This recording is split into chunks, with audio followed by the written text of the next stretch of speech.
What's good? What's good? What's good? We back in the motherfucking building. It's your boy B New, aka Emerald Thoughts, aka Emerald Gamer, aka your favorite casual. We back in this thing, man. I just realized. Let me switch up this setting. But man, we back. Y'all see the title when we reacting to DJ Head versus Maul,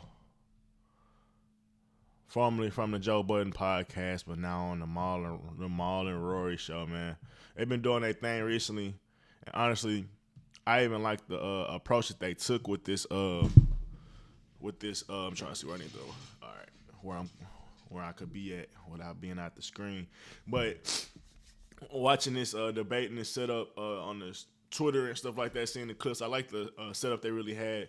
They had like a CNN political debate where you got the two moderators or three moderators and you got the two people that's going at each other, where a lot of times I feel like when you're debating heads up, some subtleties go unnoticed, or sometimes when you're trying to keep a point in your mind and somebody else may say something extremely stupid, you want to stay stuck on a point that you have instead of like moving around every time you hear somebody say something stupid. So you can't really respond and rebuttal everything because some things might not be wrapped around the first conversation that you want to rebuttal with, and you don't want to get off track, like or lose your first thought and stuff like that. So when you have a mediator, they're able to hold certain bookmarks to certain things that they're saying. They're able to challenge certain people in a way that they might have missed it because some things go over their head. They might just ask a certain question like why, when it's like you don't want to be too challenging as the debater because it's like you want to have respect for the other person debating. But as the mediator, that's their job to actually the little kind of things that may be in the middle where a person is kind of being a little shiesty or moving a certain way, trying not to answer a question. That's what a mediator's job to get in there instead of like having the two debaters kind of pick and probe at each other, and then it gets into character arguments and all that shit, and like, why are you running from this point? But it's better for the mediator to do it. So I really like they style of things, and honestly, I hope they wouldn't be mad. I might even look forward to having that type. It's not even they can't be mad. They got it from the political space, and I've been planning on doing a debate style where we actually had mediators, and I wanted to be the mediator myself. But yeah, I might get into that. I just need to find more people that I feel like can debate on different topics like that and stuff. But we'll see. But with all that being said, man, this is a 2-hour video. We might have to break this into like 3 parts, maybe 2. But I didn't know it was this long. I haven't seen the full thing at all, so this should be interesting. But let's get it. You apply to this amazing job.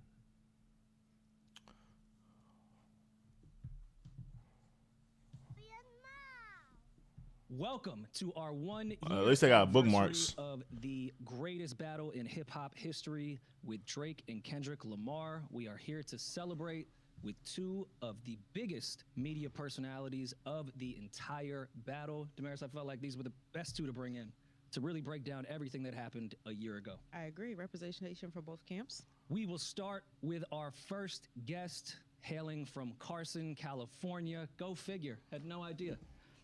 Media personality, legendary DJ, and the Coast Guard, from what I'm told. I have yet to see him swim, but we are joined by our family, DJ Head. West Coast, we in the building. Yay, studio audience. Thank you for having me. I appreciate, being here. I get to sit on the Rory and Maul set. Yeah. This is what an honor.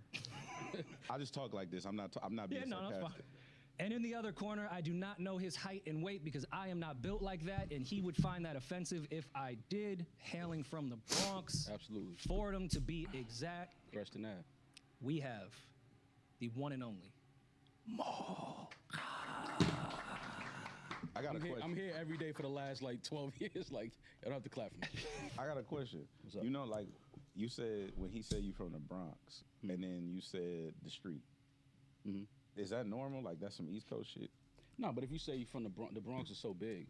No, I know that, but that's like saying I'm from Carson, but then I wouldn't say like Dimondale because I don't know. Like I always find that interesting about like New Yorkers because even like Wayno does that. Like other people do that where like it'd be like, yeah, this is my block. and it's like I would never tell a nigga where my block is, like for safety reasons. Like, Oh no, I don't still live there. no, I know that, but I'm just saying. Well, no, you niggas guys do. tell you guys tell with your fingers, paws, and your mouth of I exactly can where see you're from. that, yeah. But I'm just saying, like, I was about you to have say, what are we talking safety about? Concerns. Like, I would never say the street that I live on or my family is still there. Type. But Creston is a long. Oh, okay, got you. And Fordham is a street, but it's also like an area. It's an area more or of the less. Bronx. Like Okay, got you. Yeah. Yeah, we're That's not like gonna- when we say Crenshaw. It's a street, but it's Exactly. also an area. Exactly. Okay, 100%. got you. Exactly All right, the same. that makes sense. so we I'm about to say this it's nigga just- capping like shit. No, no, I was He'll just- be- I mean, I if just- anybody want to go to Creston and look for me, be my guest. No, Just it's don't just, call me. If I something always hear New Yorkers say that. I'm like, damn, he just gonna say the street he live on? Yeah. Like- Yeah, but it's not a small street. Very Yeah. very big block. Well, I want to start with Like them niggas don't be talking about Rodeo Drive and a million other places they from in Cali. Cali niggas be full of shit, boy. something that you guys do agree on and something that Oh, actually- I forgot my tally markers. We will be judging this like a heavyweight fight. Who got more jabs? Who got more points in general? Who got more hooks? Who got more counterpoints? We're gonna do all that. Let me get my shit together. Fuck, I forgot.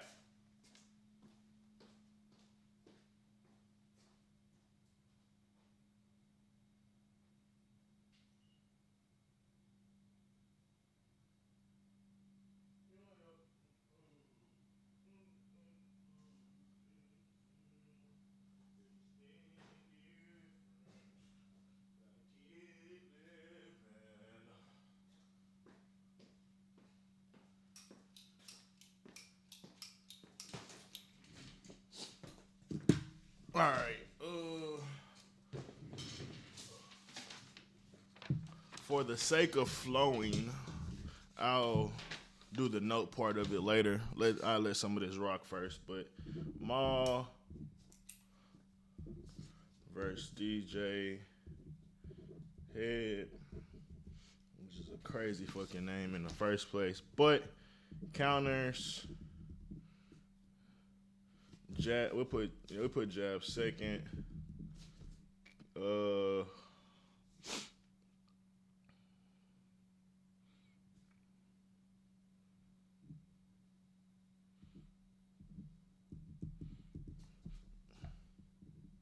I'm trying to think. Counter jabs. I guess I'll leave room for KOs. And power punches.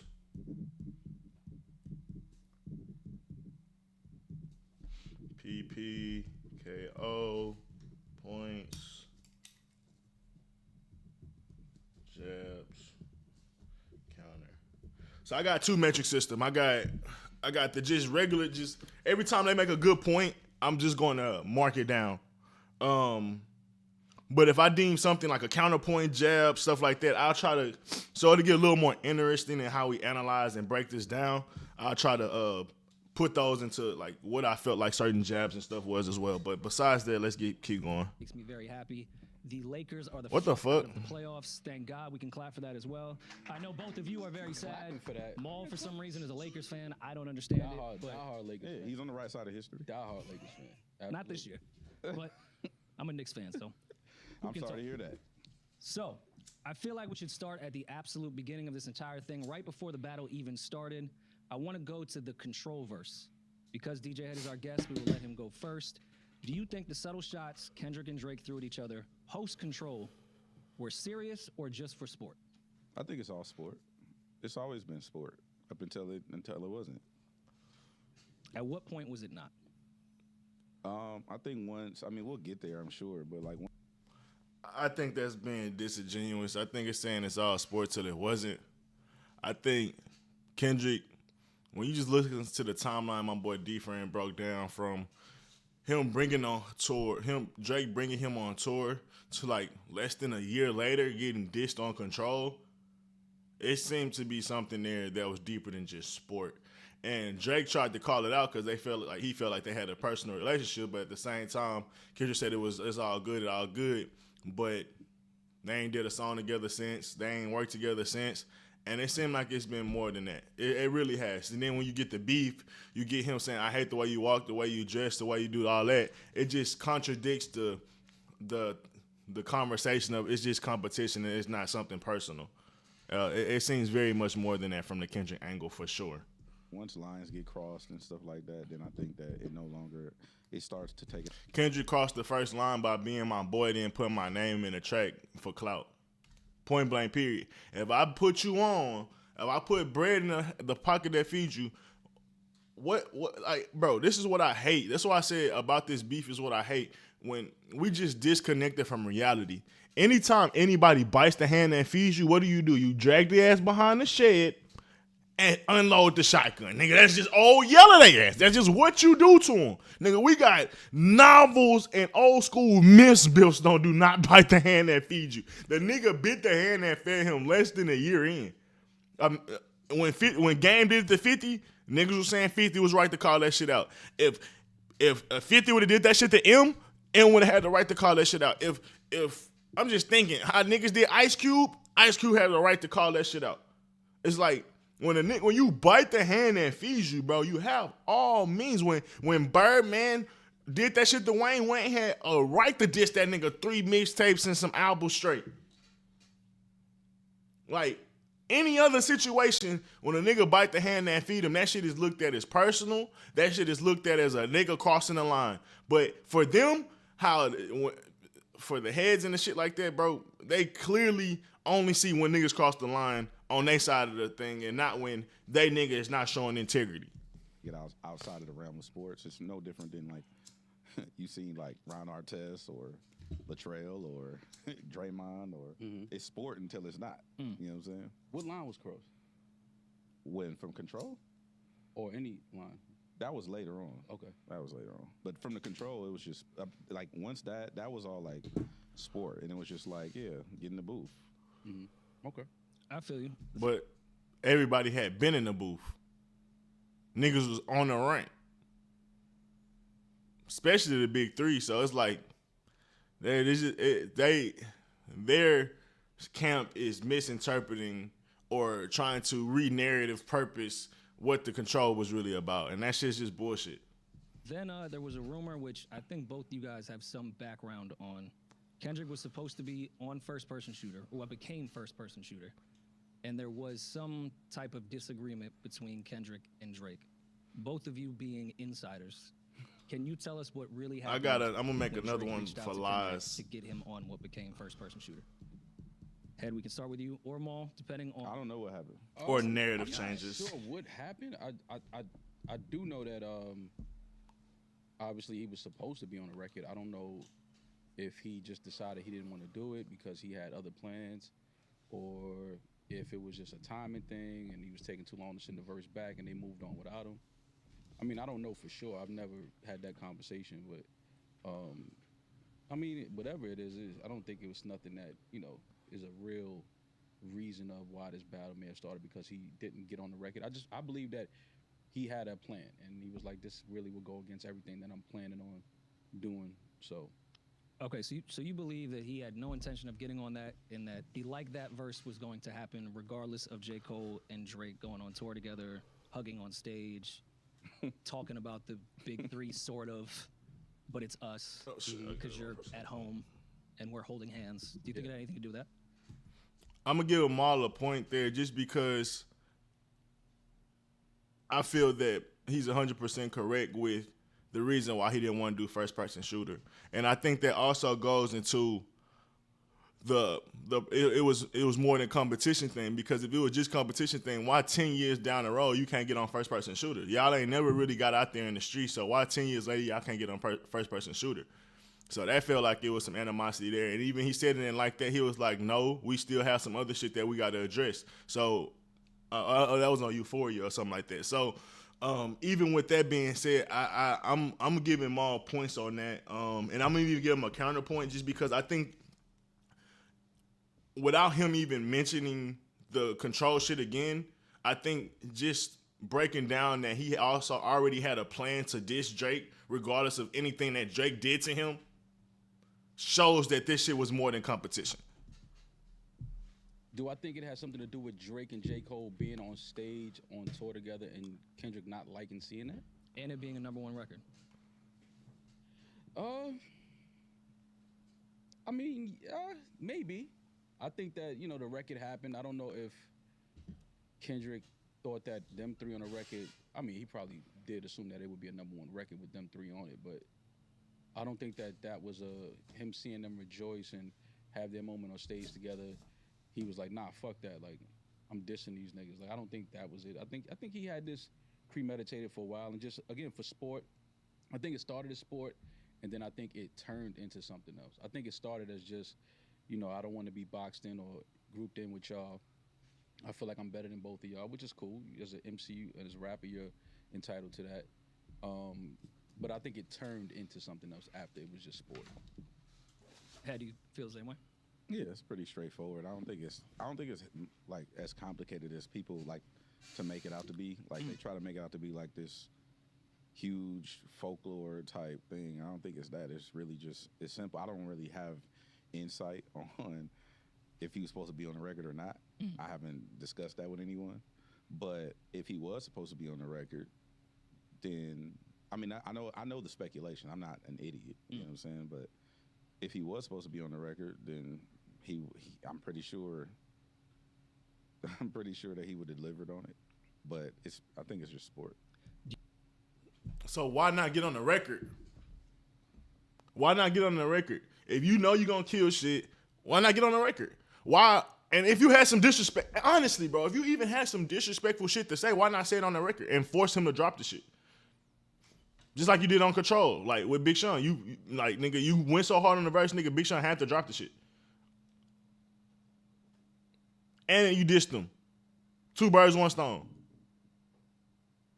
But you wait to get on somebody else's shit and start dissing. And you don't want to get on his shit, pause, and you trying to say it's just sport. Well, if it's just sport, what's the problem? Why you saying Euphoria, what you said? Like, nah, we got some other shit to address. What we need to address if it's just been sport? We ain't did nothing personal to each other if it's just sport. So what would we have to address?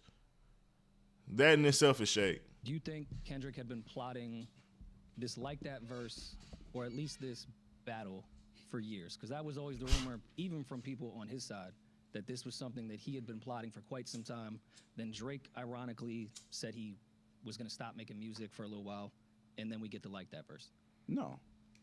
Are you really going to miss this? We do this training once a year. There's 800,000 to 1 million people that'll join us, and it's an opportunity for you at absolutely no cost. What? Pure coincidence. No, it's not coincidence. It's just the verbiage. Like the verbiage you used was plotting. Plotting is a verb, meaning that there was action being taken. I don't think that he was plotting. I think that you're ready. Like, or you're just thinking.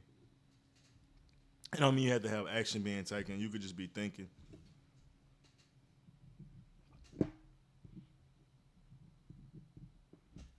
I'm a registered firearm owner in the state of California. I'm not plotting on anyone, but I'm ready for whatever. I think that's Yeah, as a rapper and MC, I think every rapper is. And you could say being ready for whatever is a form of plotting, because you got a gun and you plotted. That should be a form of protection for you. Like, when you say the verbiage, it's like, all right, well, what do you hear when you hear the word plotting? And this is just some shit that you can break down psychologically for DJ Head. DJ Head is hearing, he's up thinking all day about Drake and how he could kill Drake. Other words, what we really asking, did he have thoughts of plans to possibly come diss Drake in over time? But Head is looking at it as like it's going to be immediately looked at as something negative towards him. So he's trying to already flip the narrative. That's what I'm feeling. Has that mindset. I'm always ready. Yeah. I think every rapper has bars directed at other rappers. But, in this case with Drake, I think that any rapper would want to get into a back and forth with Drake. It helps you out. No? So do you think he was plotting more? Because you said what pretty loud. no. Well, I see what Head is saying, plotting. I don't know if that's the word, but Because Head don't want to look at it like, once again, he's trying to maintain any integrity that Kendrick got, that he's above the beef. He's above simmering and thinking about Drake. He's above Drake owning a condo in his head rent-free. That's essentially what he's trying to escape from. But you can't escape from it because, nigga, yo, so openly soliloquy on your rebuttaling song is I hate everything about you. like you've been watching a nigga. You watch how the nigga is a bad father. You watch how the women he fucking. You watch how he moves in the streets and the people he hangs out with. You watch who he does feature with. You watch everything about the nigga. So it can't be I wasn't plotting when you know when like you got a good camaraderie with your boys. Sometimes you'll have a joke, but y'all not in a joking situation. You save that shit, so when y'all do start capping on each other, you got ammo, nigga. You got shit off the hip. And that's what I think, what I'm hearing plotting. Is like, over the years, you have been bookmarking things you do not like about this nigga, so when the time comes, you could try to get this nigga up out of here. Like, you can't run from that, bro. Cause I hate the bitches you fuck, that's not just a new revelation. That's something you have been watching him over years do. I hate the way you walk. That's some shit you've been analyzing for years. I hate the Drake that acts tough. That's not some shit that just happened this year. There's some shit that's been happening over the years that you've been processing. And when I say been processing, that means that's been shit that you've been internalizing by watching this nigga. I will not let niggas get this shit off, bro. Like, that's the one thing I hate is a hating from the sideline watching ass nigga, bro. And just because it's Kendrick, that shit ain't cool. I'm sorry, bro. Like, the nigga lost a lot of integrity to me, bro. With his whole opening euphoria. Just how he even attacked Drake on, I don't like you. I hate you. It's like, that's what we doing? Okay. Planning, I think is a better word. Preparing is a better word. But It's the same shit. We talking about one of the biggest artists in the world, and if I have the opportunity to have a moment with him going back and forth making music. And he also, when you hear plotting, you throwing a Super Bowl, you throwing a pop out, you throwing the conspiring to diss Drake with UMG. I'm sure there's a lot of shit that's possibly ringing in bells, because you gotta see these niggas on Twitter constantly. They constantly saying narratives about them. So when they hear the word plotting, there's a certain that key word brings up certain thoughts and insecurities, and I feel like inside of their head where he's trying to be defensive towards that conversation. But at the end of the day, even when Ma tried to rephrase it to preparing and shit like that, there's no fucking different, bro. And displaying my like, it's hard to beat around that bush, bro. Well, do you think because Kendrick, The Weeknd, Metro, Future, and Ross all teamed up around the giving them all the there point for not a plan or he a was plot plotting to go against Drake all at the exact same time? I think that's one of those, when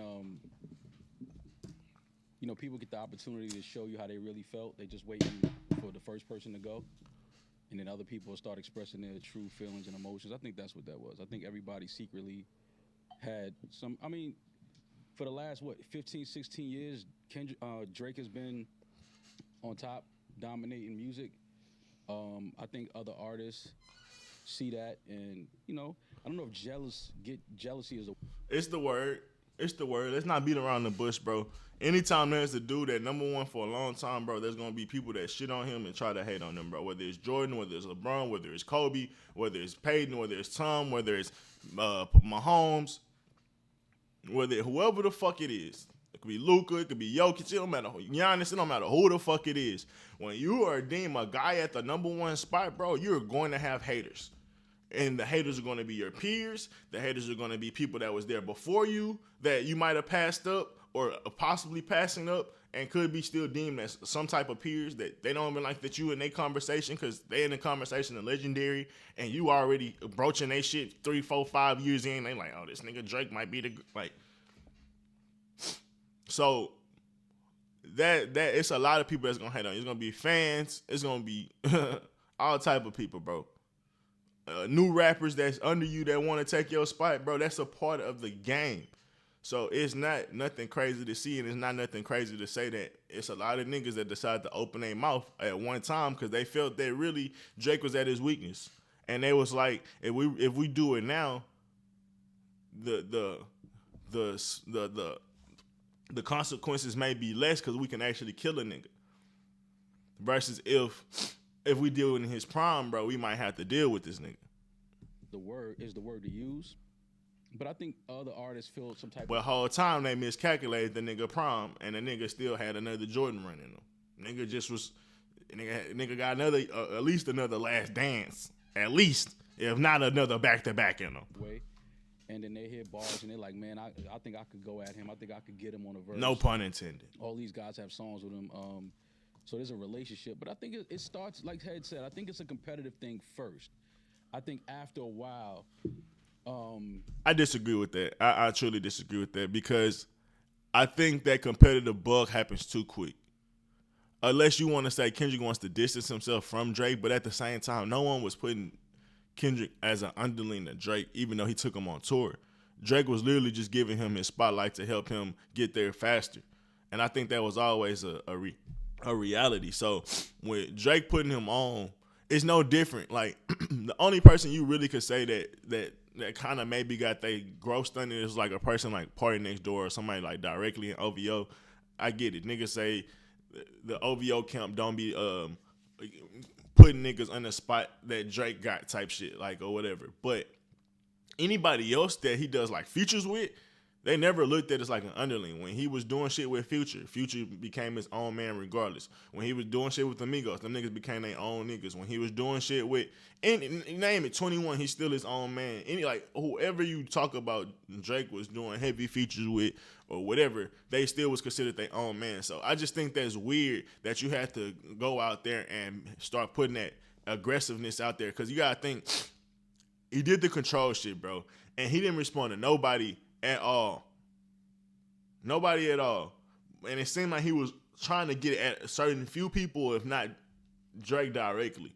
Drake maybe felt a certain type of way, and when Drake went to go talk to him, man to man, Kendrick said everything cool. Backdoor, the nigga go to the Hip Hop Awards and start talking more shit. Like, I had to tuck a sensitive nigga back in his Bachami clothes. It's like, whoa, nigga, what did you do? When did you do that? So it's like, Kendrick, bro, honestly, this shit has always seemed like some other type of shit with him, bro. And when you talk about that timeline, you can't escape it. You know, it goes into less than a year, you already dissing. You know, more personal. It's weird. Thing. Like, you know, a lot of guys, you know, numbers aren't doing as well if they don't have a song with him, or you know, he doesn't send verses back as fast as he used to, or he's not sending records like he once was. I think that starts to turn into like, damn, he don't fuck with me, or you know, like, is it an issue? You know, change of a number or something like that. You know how those things happen, and then it turns into, all right, well, fuck him. Head, would you agree? No. You have the floor. Elaborate, yeah. So I don't think I don't think it's like a grandiose conspiracy. I don't think that people was plotting and waiting, or I don't even think that it was a jealousy thing, or even that had anything to do with his music.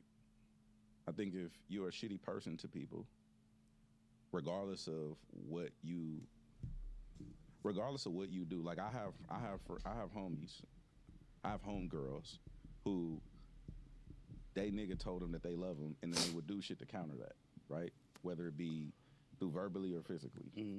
So regardless of what I do for you, regardless of what I do for you, I can't just be like, it sounds fucking amazing, right? Well, why didn't y'all call it out when he first fucking did this shit? Y'all all men. Y'all all don't need Drake. So if Drake was fucking y'all bitches or fucking your main bitch or whatever the fuck, why you ain't call it out then? Why the fuck y'all kept doing songs all the way up into 2023, 2024? Like, the only way this was to make sense if Drake just became this bad nigga in the last 2024. At the end of 2023 to 2024, I ain't did a song with him in a minute, and all of a sudden the nigga just start switching up on me, fucking my girls and all that shit, so we all just decided to diss them all at the same time. Around the same months. No, bro, that's not fucking ironic. If the shit they saying Drake did, this shit had been building up over time. If they felt like with Metro Boomin, he should have been called that shit out. Point blank, period. If Future had problems with Drake, he should have been called that shit out. If Rick Ross had problems with Drake, he should have been called that shit out. Why y'all all wait around the same time? Come on, bro. Come on, bro. A shitty person to you on top of that, and just be like, all right, everything is good now. Mm-hmm. So I think that there are things like, obviously, we all know, like, Head is cryptic. Head don't like to talk about nothing. I just not willing to, everything for me ain't content. So I'm not willing to divulge, like, you know, this nigga did this to this person. And then it's just that when your character is not wholesome and you violate the sanctity of certain relationships, Where's the examples of they actually doing it? Throughout this whole beef, we didn't actually get any examples of people actually saying what Drake did to them.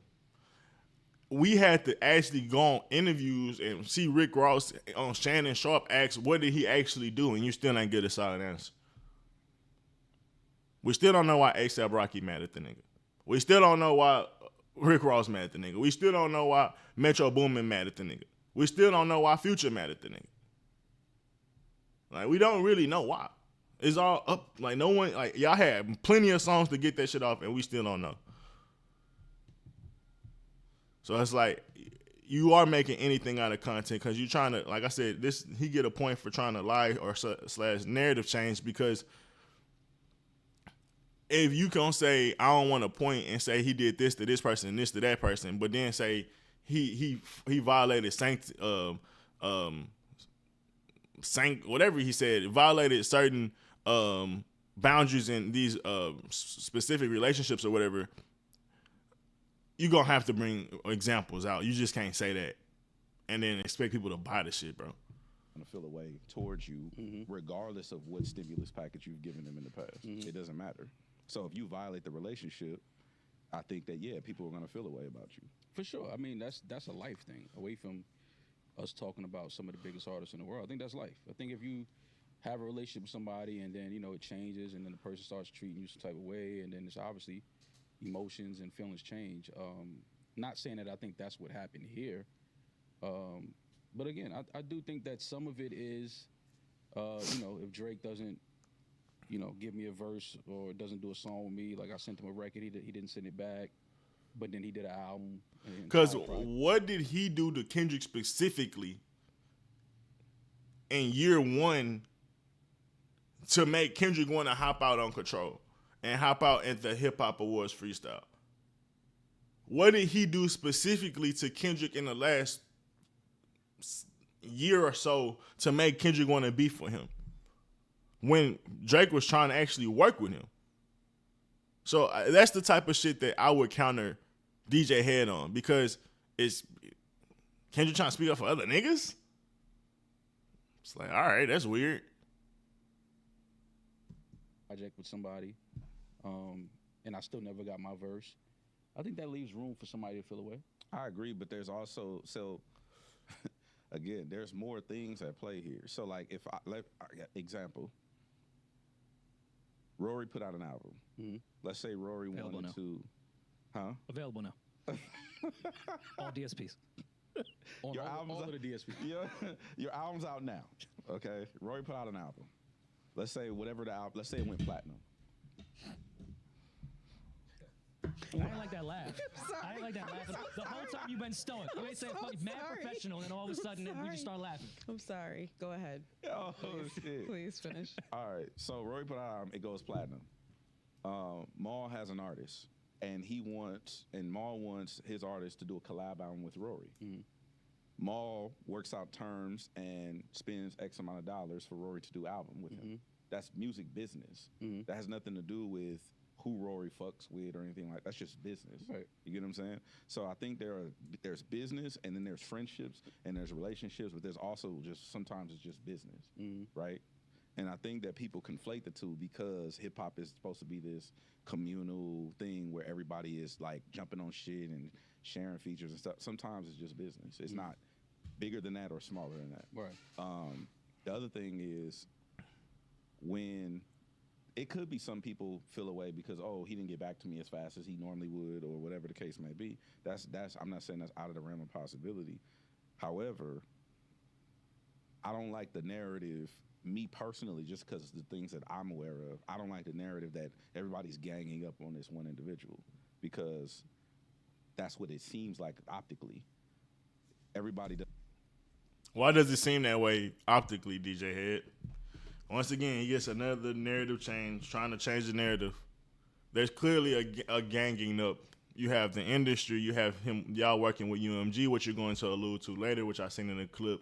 You have, because that was the supposed leak that Kendrick was just parading around. It was always a UMG exec, so like, I guess that's cool.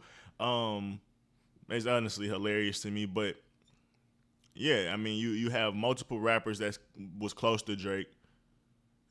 You got multiple media platforms that was colluding and working with each other to make sure that the narrative stayed a certain way. You had many media heads jumping in, from the Ebros to Elliott's to many different, the Charlemagne, many different, bro. So when you talk about there was a collusion of people at one time trying to get them out there, yes, it is this grandiose mythological ass thing that happened. And y'all made it that way. Y'all tried to get one of the greatest rappers out of here in 15 years up out of here and get him out of here and change the media public perception on him. And that was the way that y'all could do it justly. Because you couldn't just kill him for no reason. If you kill him for no, like, what are you doing? This is the guy that we've been loving for 15 years. You don't got no right to just try to get him out of here. What are you doing? He got his own. He could do that on his own when he ready to get out of here. That's essentially any rapper. Like, there was number one, Lil Wayne, Jay-Z, nigga. They decide to rap and come back when they want to. Eminem, they could do what they want when you get to that level.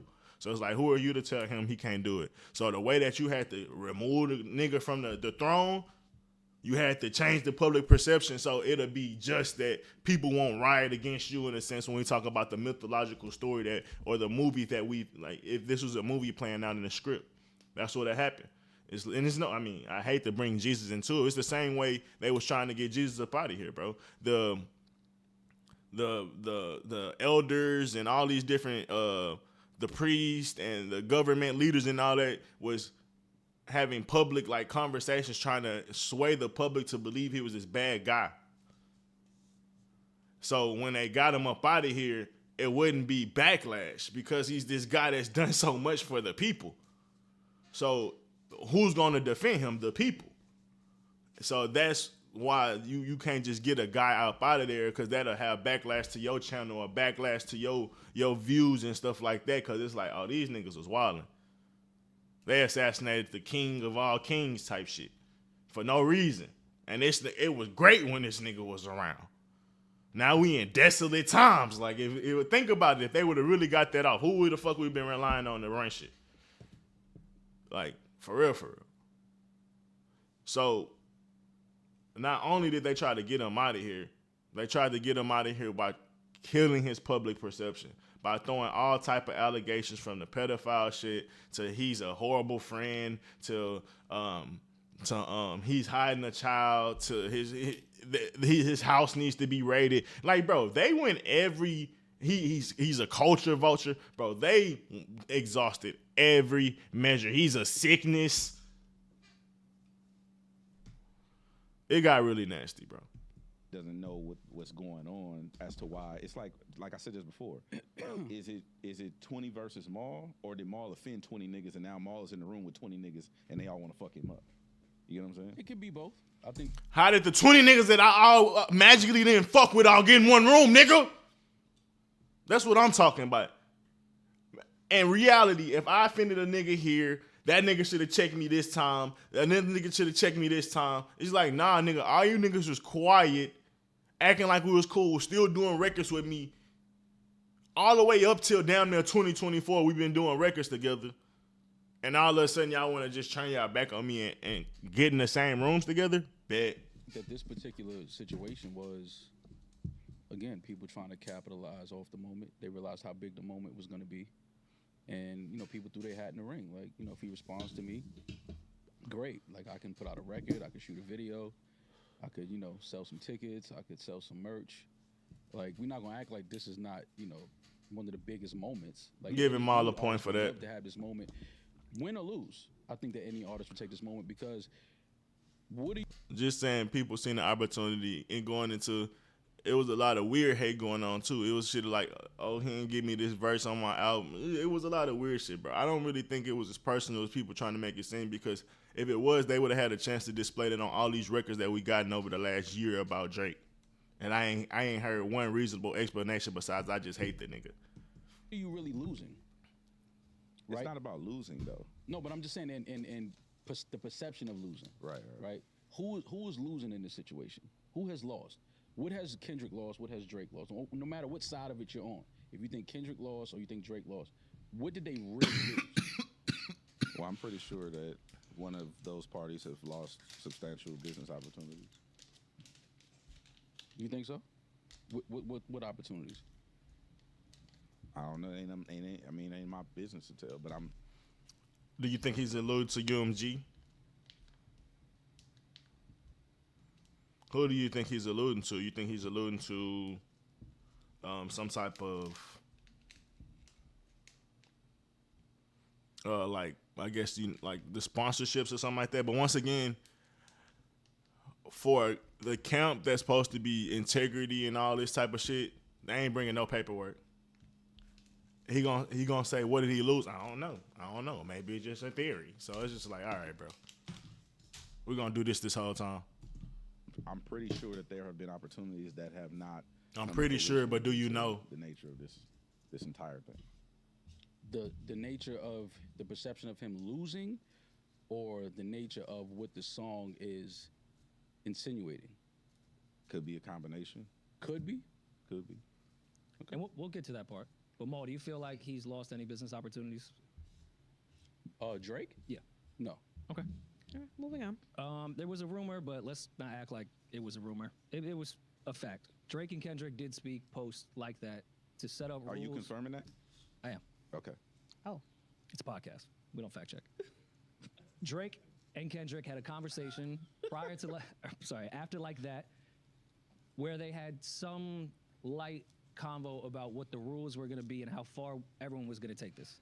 There was a third rapper involved as well, but he bowed out, and that's not what today is about. What do you think those rules were, and what do you think that conversation was? I like the phrasing of that question. Go ahead. What do you think? Yeah. The rules were? Yeah. I appreciate that. Thank you. I don't know. I don't know what. That's why I'm in the turtleneck. I don't know what I think the rules were.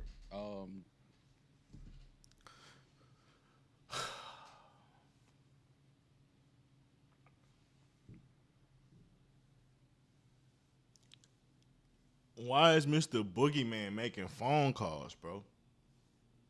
I don't get that, bro. I really don't. I don't want to stick to the point. I just don't get it. Supposedly Schoolboy talked to J. Cole. Now supposedly they was in a three-way conversation.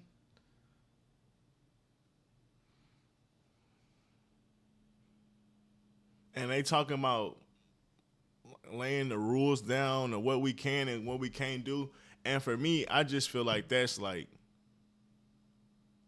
you talking with one hand behind your back the whole time, like, and your fingers crossed. Like, I just don't feel like that was going to be a real conversation from either side regardless.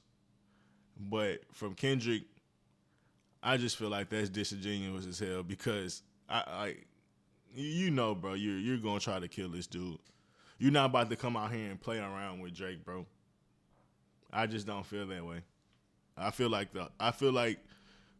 what Drake said the whole time on Taylor Made, we know what angle you gonna go to.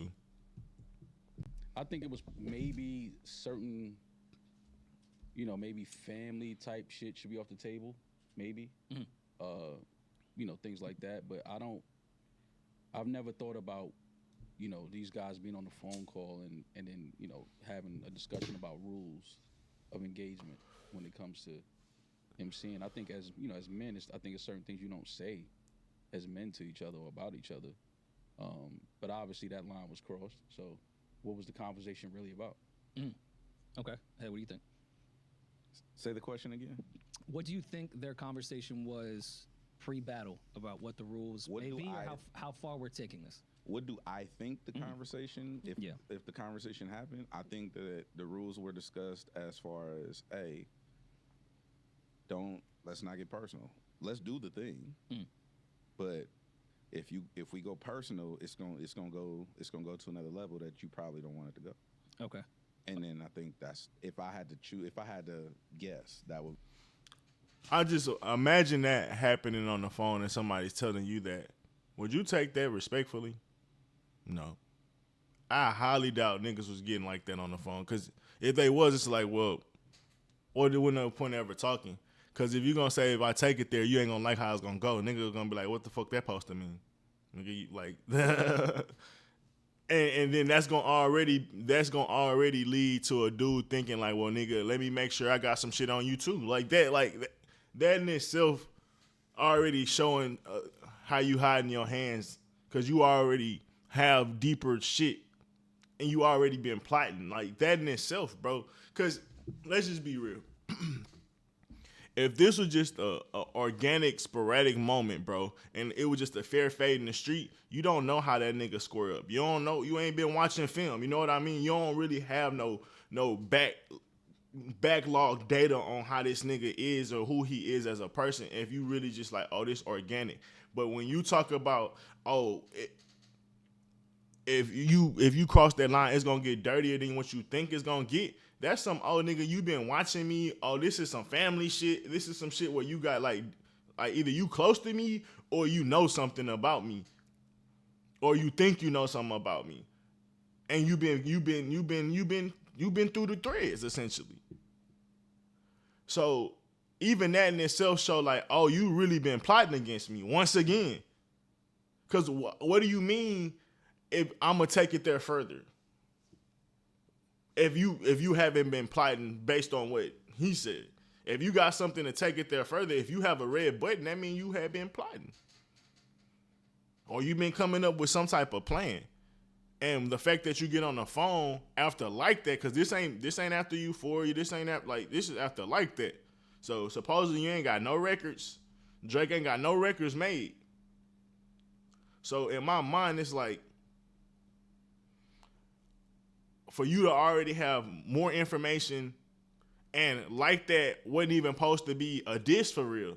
So when y'all get on the phone, whole time you trying to see what's up. You trying to check the temperature, I feel like. Because once again, y'all supposed to say, oh, Drake the one that hopped out there and really the one started dissing. He ain't have to respond to like that. But it's like, if they got on the phone, Kendrick knew what time it was. Drake knew what time it was. But at that moment they got on the phone, it should have been like a pure organic thing of like, all right, well, now I probably start doing some research. But it already seemed like Kendrick went on the, based on what DJ Head said, when they was already on the phone, he was like, if you cross the line, I'll take it further. Well, it's like, well, what that mean? That mean you got more information on me than just some regular day beef shit. Honestly. And that's what we know it to be. We seen what happened. So to me, I just think Kendrick was hiding his hand, and if that conversation was really being real, I wouldn't have believed anything he said on that damn phone call. That's the nature of the conversation. Okay. Then let me ask you this. What was your initial reaction to push-ups, and do you think be around a bodyguard like Whitney was opening up the floodgates based off this initial conversation that even though he didn't say anything disrespectful about Whitney at that time, he did say her name? I think anytime you mention a name, Virginia Williams, anytime you also got to look at it. You can't. It's not a one-to-one. I'm a black and white individual, but there's so much nuance to this entire thing that people consistently overlook. You could look at Drake the same way you look at Maul, or you could look at whereas people would probably perceive you to be a habitual line stepper. Whereas, like, you consistently and egregiously encroach on this line that people have set forth as that's their comfort zone for the things that you say. I give DJ Head a point right there. Just off the strength of, a lot of people have said that Drake, when he comes with the attacks he uses his woman, he uses women around you, and that I think that's accurate. Right? Same thing. This person has a history of egregiously encroaching on lines that you probably know are off limits to certain individuals, especially certain people of certain ilk, right?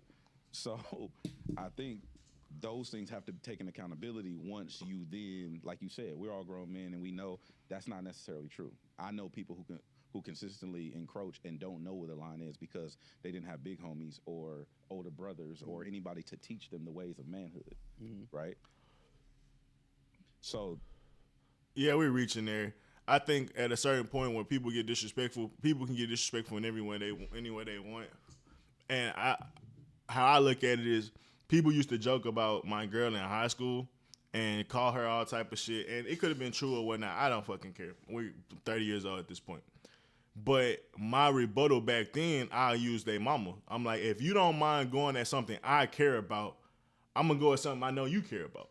So I go at their mama. I'm like, I already told y'all to chill out. Y'all ain't want to chill out. So you crossed my line. But for most people, you could talk about niggas, girls in high school because that was a thing, I guess. But for me, I really wasn't on that type of timing. So when I talked about people, girls, they'd be like, I crossed the line. It's like, well, nigga, I don't care. I feel like you already crossed what I felt was my line. So with the bodyguard like Whitney shit, I'm not tripping if Kendrick felt that was the moment that the line got crossed. That's why I gave DJ Head a point. Just like I'm not tripping when Pusha T felt like, I feel like it's such a subtle jab that it's really not that serious to go to like pedophile shit, but whatever. If you want to go there, it's cool. If you want to make a whole song about how he's a deadbeat, that's cool. I mean, you can respond however you want.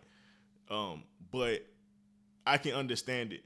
So I'm not tripping. But at the same time, I feel like Kendrick crossed the line with first person shooter. I mean, like that when he hop on a song with Future, when he know that's a clear homeboy of Drake, whether they were going through something or not, you getting in the middle of that.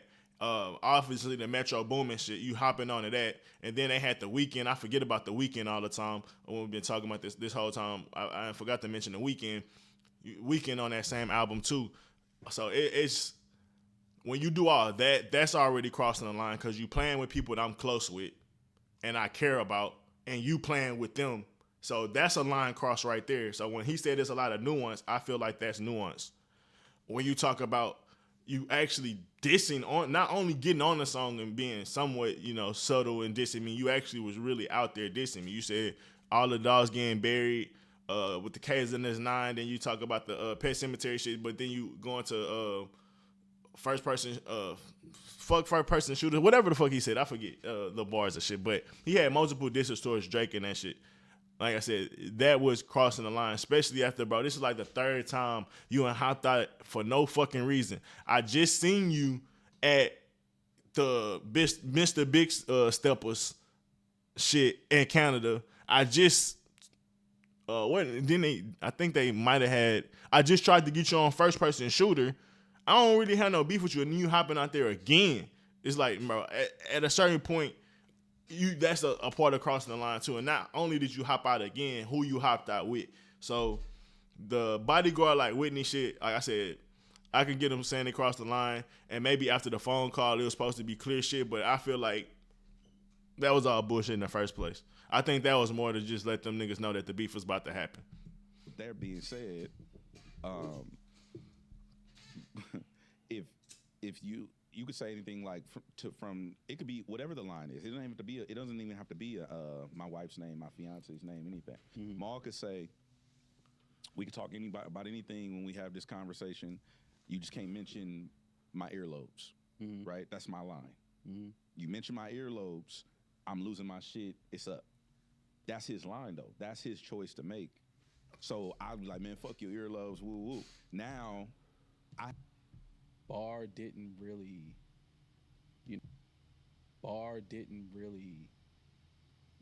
like when I heard that, I wasn't like, oh shit, like it didn't really. Barr didn't. Really, I'm trying to go back. My bad. Mention Whitney at this point. I mean, I'm not an MC. I'm not a rapper. I don't know.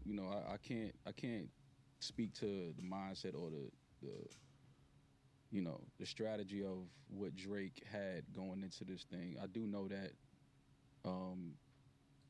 he was obviously very calculated, very, strategic in his approach and his thought process of what he was going to do, how he was going to do it. But I don't know if I look at that like, oh, it was too early to say Whitney. I don't know. I don't think so. I can't speak, for his mindset in that moment. But to me, that Barr didn't really, like when I heard that, I wasn't like, oh shit, like it didn't really. Okay. Now, Kendrick may have heard it and been like, okay, if they did have a conversation, and he spoke about not mentioning, you know, the family and the wife or whatever, then I could see Kendrick like, okay, so then all bets are off. But I can't speak to if that was too soon for Drake to say that. But given the fact, both of us not being a rapper's brain, I didn't think Make It Ring on him like Virginia Williams was that crazy of a bar either. But you've seen in the past that if you just say a name, it allows a rapper to be like, all right, well, family's on the table now. Mm-hmm. Just saying the name, not even the bar. Yeah. Is that a mistake that Drake made twice? No, I don't think that's a mistake. I think if he wanted to say something, he said it, and he stands by it. Those are his bars. Like, you know what I mean? I'm not, who am I to say that was a mistake? Like, I don't think that was a mistake. I just think that, you know, I think it wasn't a mistake. I think it's exactly what Miles said, but I think what a lot of people, they go over their head, they go back into what Drake was talking about, the Dave Free shit, and how Whitney might be cheating on Kendrick or doing something behind Kendrick back, along with Kendrick already slamming her out in a sense. And she might be getting her get back or just doing her in a sense. Because what was the situation with bodyguards and Whitney? She was with the bodyguard. Like, she was, if I'm not mistaken, I ain't seen the movie in a long time, she was sleeping with the bodyguard. So when he say, I be with a bunch of bodyguards like Whitney, like, it's a double entendre, triple entendre actually, because he actually be with bodyguards. Then he talking about the Whitney Houston situation. Then he got the parallel of, nigga, I'm talking about your girl cheating on you with other niggas. So I think that was the first reference of him talking about she's a cheat or she is stepping out on you, and you got problems at home. So I do look at it as a line still, but like I said, I feel like Kendrick had already crossed the line. But I guess if you throw the phone call thing in there, it's like, well, Drake crossed it after the phone call. But to me, I feel like I said, that phone call was bullshit. whatever his mindset was, he had that bar, he came up with it and decided, all right, I'm going to say what I want to say. Like, I don't give a fuck about no rules, and it is what it is. What do you guys think the score was at this point from Like That to Push-Ups? I don't know if because Like That, to me, you know, obviously it's a Future record. Kendrick has a verse on there. Push-Ups is a record designed specifically for that moment at Kendrick. So I don't know if I scored it. I think I give Like Push-Up That versus verse was Euphoria. when we all was like, oh shit, like, okay, like Kendrick he wants to get in the ring, like he wants to have this moment, which I think we all feel like he's done before, and he obviously wanted to have that moment for the time. I think that it was more surprising for me that Drake engaged it, because he was, you know, still on the road. Well, was just fresh off the road, I think, when Like That dropped. No, he was still on the road. Still on the road, yeah. So he was still on the road. You know, I was more surprised that Drake,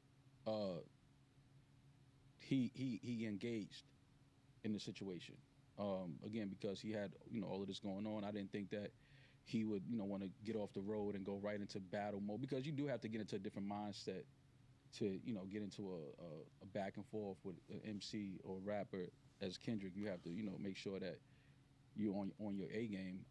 So him being on tour and then getting off, I was like, I didn't think that he would engage it. But I mean, I think that this is something that, again, every rapper has in the back of their mind. Like, I'm ready for anybody. Like, you know, I don't care what it is. And I think that that's, you know, one of the things that I respect about Drake is because he very well could have not responded and just ignored it and been like, yo, I don't even know, like, what this guy's issue is or whatever. And, you know, continue doing what he was doing. But I think that honestly, and just to take that approach, at that point, what could Kendrick have said that Drake had done to him? Like, honestly, what did Drake do to Kendrick to make him want to pop out on Like That? Kendrick has yet to explain it, besides he hate the nigga. So it is a very interesting point when you say if Drake would have just ignored him, it would just been like, yeah, he popping off again, I guess. I don't know what's up with him. But because it's like at that same time, you just, like I said, you seen him twice, and it was no smoke, he was chilling, and he popping off again. That's interesting. It do just look like Kendrick having another moment. and Drake. The rapper in Drake was like, yo, hold up, like you ain't coming at me like that. Like, you know what I'm saying? Like, all right, you want to have this moment, let's do it.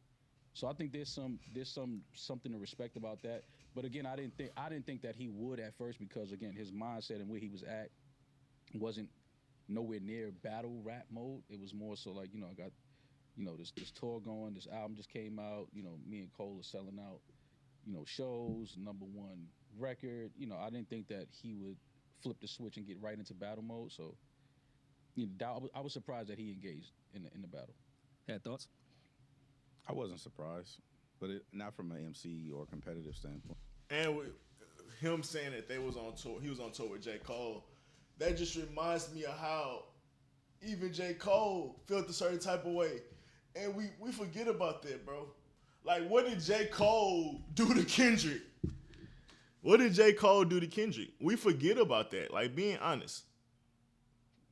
J. Cole responded before anybody. So, just thinking, like, even from that perspective, like, Kendrick really is just a dry hater, bro, out there for no reason, bro. Because the premise that DJ had laid forth with how he was pretty much saying, like, I'm trying to catch up back to my thoughts.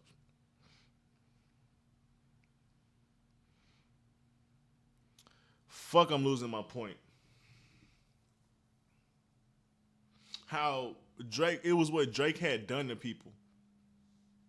And that's why all these people was hopping out and jumping out and popping off at him. So what was the point of Kendrick offending J. Cole as well? Because J. Cole definitely felt offended for him to drop a whole 7-minute drill song. What did J. Cole do to Kendrick in that moment where he had to pop off it? Like, so once again, it just that amplifies it really just looked like Kendrick was watching from the sidelines on some dry hating shit. Drake and J. Cole been doing their thing last couple years. They having a tour together. They wanted you on the song, nigga, to add to the moment, and you just a bitter ass nigga, bro. Well, just ego. I think ego has been the fall of the empire. The fall of an empire. But I think it was all ego, bravado, and miscalculation. I think from the very beginning. Well, I don't score it. Like I don't have a score at this point. I never really had a score, honestly, throughout the whole shit. It was just like boom, boom, boom. So I wasn't scoring it, but I actually had this conversation with my manager, Salas. He told me right after like that, he said, if he responds to me to one of the worst mistakes of his career. And I was like, how? You know what I'm saying? I'm thinking like, again, I said this before, but I'm thinking like, R. Kelly, he gonna make a hit record, everything gonna go away. Mm-hmm. You know what I'm saying? He's gonna make a hit. He gonna hit record himself out of this like he does all the time. Mm-hmm. He's Drake. He can do that. And I was, boy, was I wrong. But when you look at the push-up record, the fact that he really think that the empire is falling is crazy. Go look at the month stream. Drake just was the first artist to crack 500 million RAIA or whatever that shit called. Like, what are we talking about, bro? Like, Kendrick last year, Drake won 11 out of 12 months. Kendrick had 1 month where he was the most streamed artist. Well, I think in rap at least. And then it's been Drake ever since. Like, even after the beef. So it's like, it's ridiculous to even think from the DJ head perspective that it was the worst mistake of his life. Like, bro, he's still eating. He's still killing shit. And when his solo album drop, bro, y'all gonna have to be real, real quiet. That still, to me, is one of them things where it counts, but it didn't count until it counted, until he claimed the record. You know what I mean? Until Drake claimed the record or Kendrick? Until Drake claimed the record. Push-ups? Yeah, because I think Academics was the only person with the record. Now, as a DJ, I know how that is. Flex get the record first, or whoever get the record first, I get the whatever. I understand that, but not in this way, because in this way it's like, well, are you responding or are you not? And then it'd be like he became like a meme coin. He was just memeing all day, and it was just like memes and little subtle innuendos and like it was just stupid shit going on. It was goofy. So that's when I decided to say something. Again, I was acting on my own, but I was like, yo, what are we doing? Like, what is it? You know what I mean? And then, because the record wasn't out. And so I don't think that we actually can count the record until the day that it came out on DSP. Now it's like, oh, now this is a real record because you're claiming the record, as opposed to it could be AI, it could just be some bullshit that Ack is doing, you know, whatever the case may be. So from there, that's when I start everything. I don't even count like that. Okay. This episode is sponsored by Roe. Patients get 15. Nah, they won't let me skip In my down. closet. Like, I know the type of things that you're gonna try to say about me. So go ahead, say it. Like, yeah, get it off. Say it. Now, what I think the issue came in, I think what the label did with the record and publishing it and, you know, getting behind it, putting money behind it, I think that's where the problem came in for Drake. I don't think it was the fact that Kendrick said it. I think it was the fact that once Drake realized, like, oh, this is a play. Like, okay. Like, and obviously, you know, we're not in Drake's business, but he's in negotiations currently with the same label. He probably asked for a number that not many artists have ever been in a position to even attempt to ask for. So he understood the deeper thing. Like, okay, this is to try to devalue me at a time where y'all know the business that we're sitting around handling or discussing. Kendrick is the new guy on the block with PG Lang. Y'all are now behind that. Okay, cool. There's no problem there. But I see what's happening now. And I think that's where Drake felt like DJ Head got real fidgety. was obviously in a battle. When he mentioned that contract. You know what people are going to try to weaponize against you and say about you. You know, so you take that and you say, go ahead. I know I don't have no skeletons in my closet. Like, I know the type of things that you're going to try to say about me. So go ahead, say it. Like, yeah, get it off. Say it. Now, what I think the issue came in, I think what the label did with the record and publishing it and, you know, getting behind it, putting money behind it, I think that's where the problem came in for Drake. I don't think it was the fact that Kendrick said it. I think it was the fact that once Drake realized, like, oh, this is a play. Like, okay. Like, and obviously, you know, we're not in Drake's business, but he's in negotiations currently with the same label. He probably asked for a number that not many artists have ever been Watch in a DJ position to Head. even attempt to ask for. So he understood the deeper thing. Like, okay, this is to try to. And he started rocking and shit, scratching his head and shit. Or discussing. Exactly when he mentioned that money. Now behind that, I just, you know, I be in psychology and shit. I'm just saying, look, hey, y'all don't have to. You could say it's a reach. I don't care. I'm just saying it's something I noticed. Hey, cool. There's no problem there. But I see what's happening now, and I think that's where Drake felt like he didn't lose the battle. The battle lost him. He stepped away from, like, oh, this is a play. Y'all are trying to get, you know, some data and some numbers behind this thing. Like, okay, I get it. Like, all right, I'm done. Okay, Ma. We'll come back to that when we get to Not Like Us. Did you want to respond to that? Do you think that it was a mistake that he did that? I don't think. I mean, I think everything he did with Taylor May was a mistake. How so? I understand the whole 8 Mile approach to shit, but that's also a rap nerd's pipe dream. That's not reality. Like, you don't go into a fight out like that. To me, that tells me that you've never been outside. Like, I don't go to the park to fight somebody and hand them a weapon. Kendrick did the same thing though, and saying you gonna mention the family front. Kendrick did the same thing. I mentioned that when I was judging the battle on my other video. Excuse me. Kendrick did the same thing by saying he's a master manipulator. He gonna mention the family front. He tried to get in front of it before I think the Family Matters or whatever. You know what I mean? That's just not reality. To me, that's blog rap nerd shit. You know what I'm saying? Like, in the sense of, at this point, you've already escalated things. So now you should probably understand that it's not a friendly fade. Again, I've explained this ad nauseum. A friendly is for someone who you're friendly with.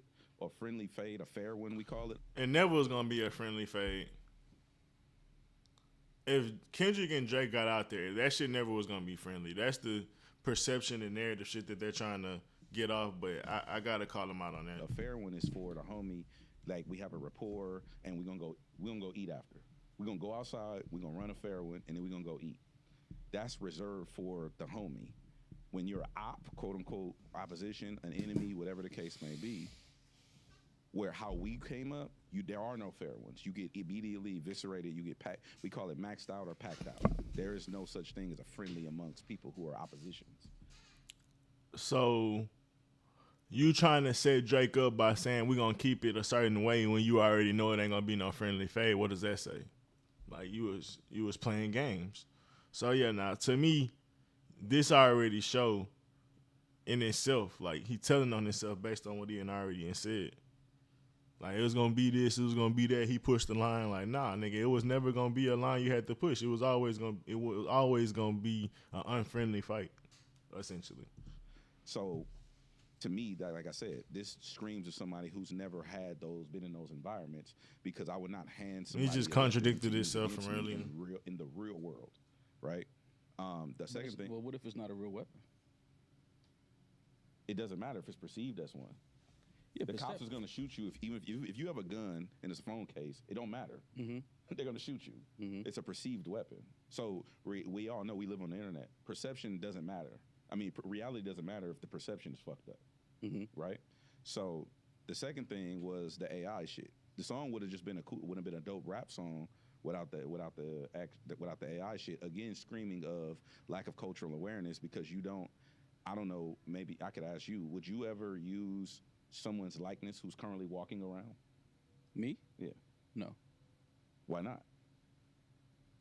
Well, I mean, me, I wouldn't, but in that I'm situation, saying, why not though? In that, because I don't. Not in that situation. Just in general. Why not? I mean, but I have though. I mean, we've done skits and things like that where I've acted like other people. With AI? Not with AI, but in the terms of acting and using somebody's likeness and personality, not necessarily AI, but with that record, with the TaylorMade record, I thought that it was a clever. First of all, we've never seen that in that type of situation, battle or not. So I thought it was a clever play. It wasn't like one of those records where it was like, oh, he killing him. It was more so like, oh, that was clever. It would have been even more clever without that, because to me, again, somebody who has respect for, I don't give a fuck if I don't like you as an artist. I would never,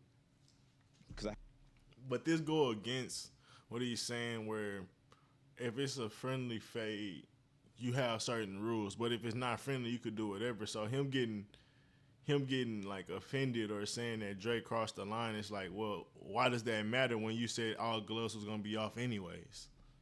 That don't make sense. I have respect for hip hop. I have respect for my elders. Even people who don't like me as an elder in the game, I would never disrespect them publicly, because I respect. Where was the disrespect?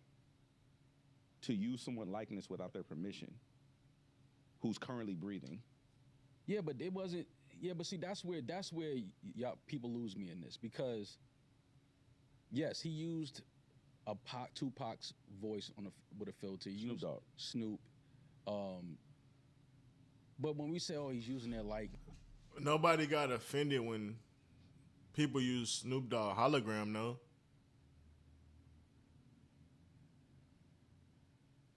That what nobody got offended then. Niggas was saying that was cool, from what I remember. I'm trying to think who had the Snoop Dogg. Who was a part? I mean, who was a part of the Tupac? Cause I don't remember who he was on stage with. It was at Coachella with Dr. Dre. Yeah, I don't think nobody tried to cancel Dr. Dre for using Tupac image.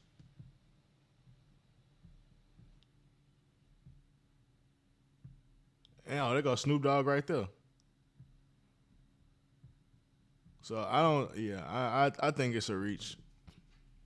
I think it's a reach.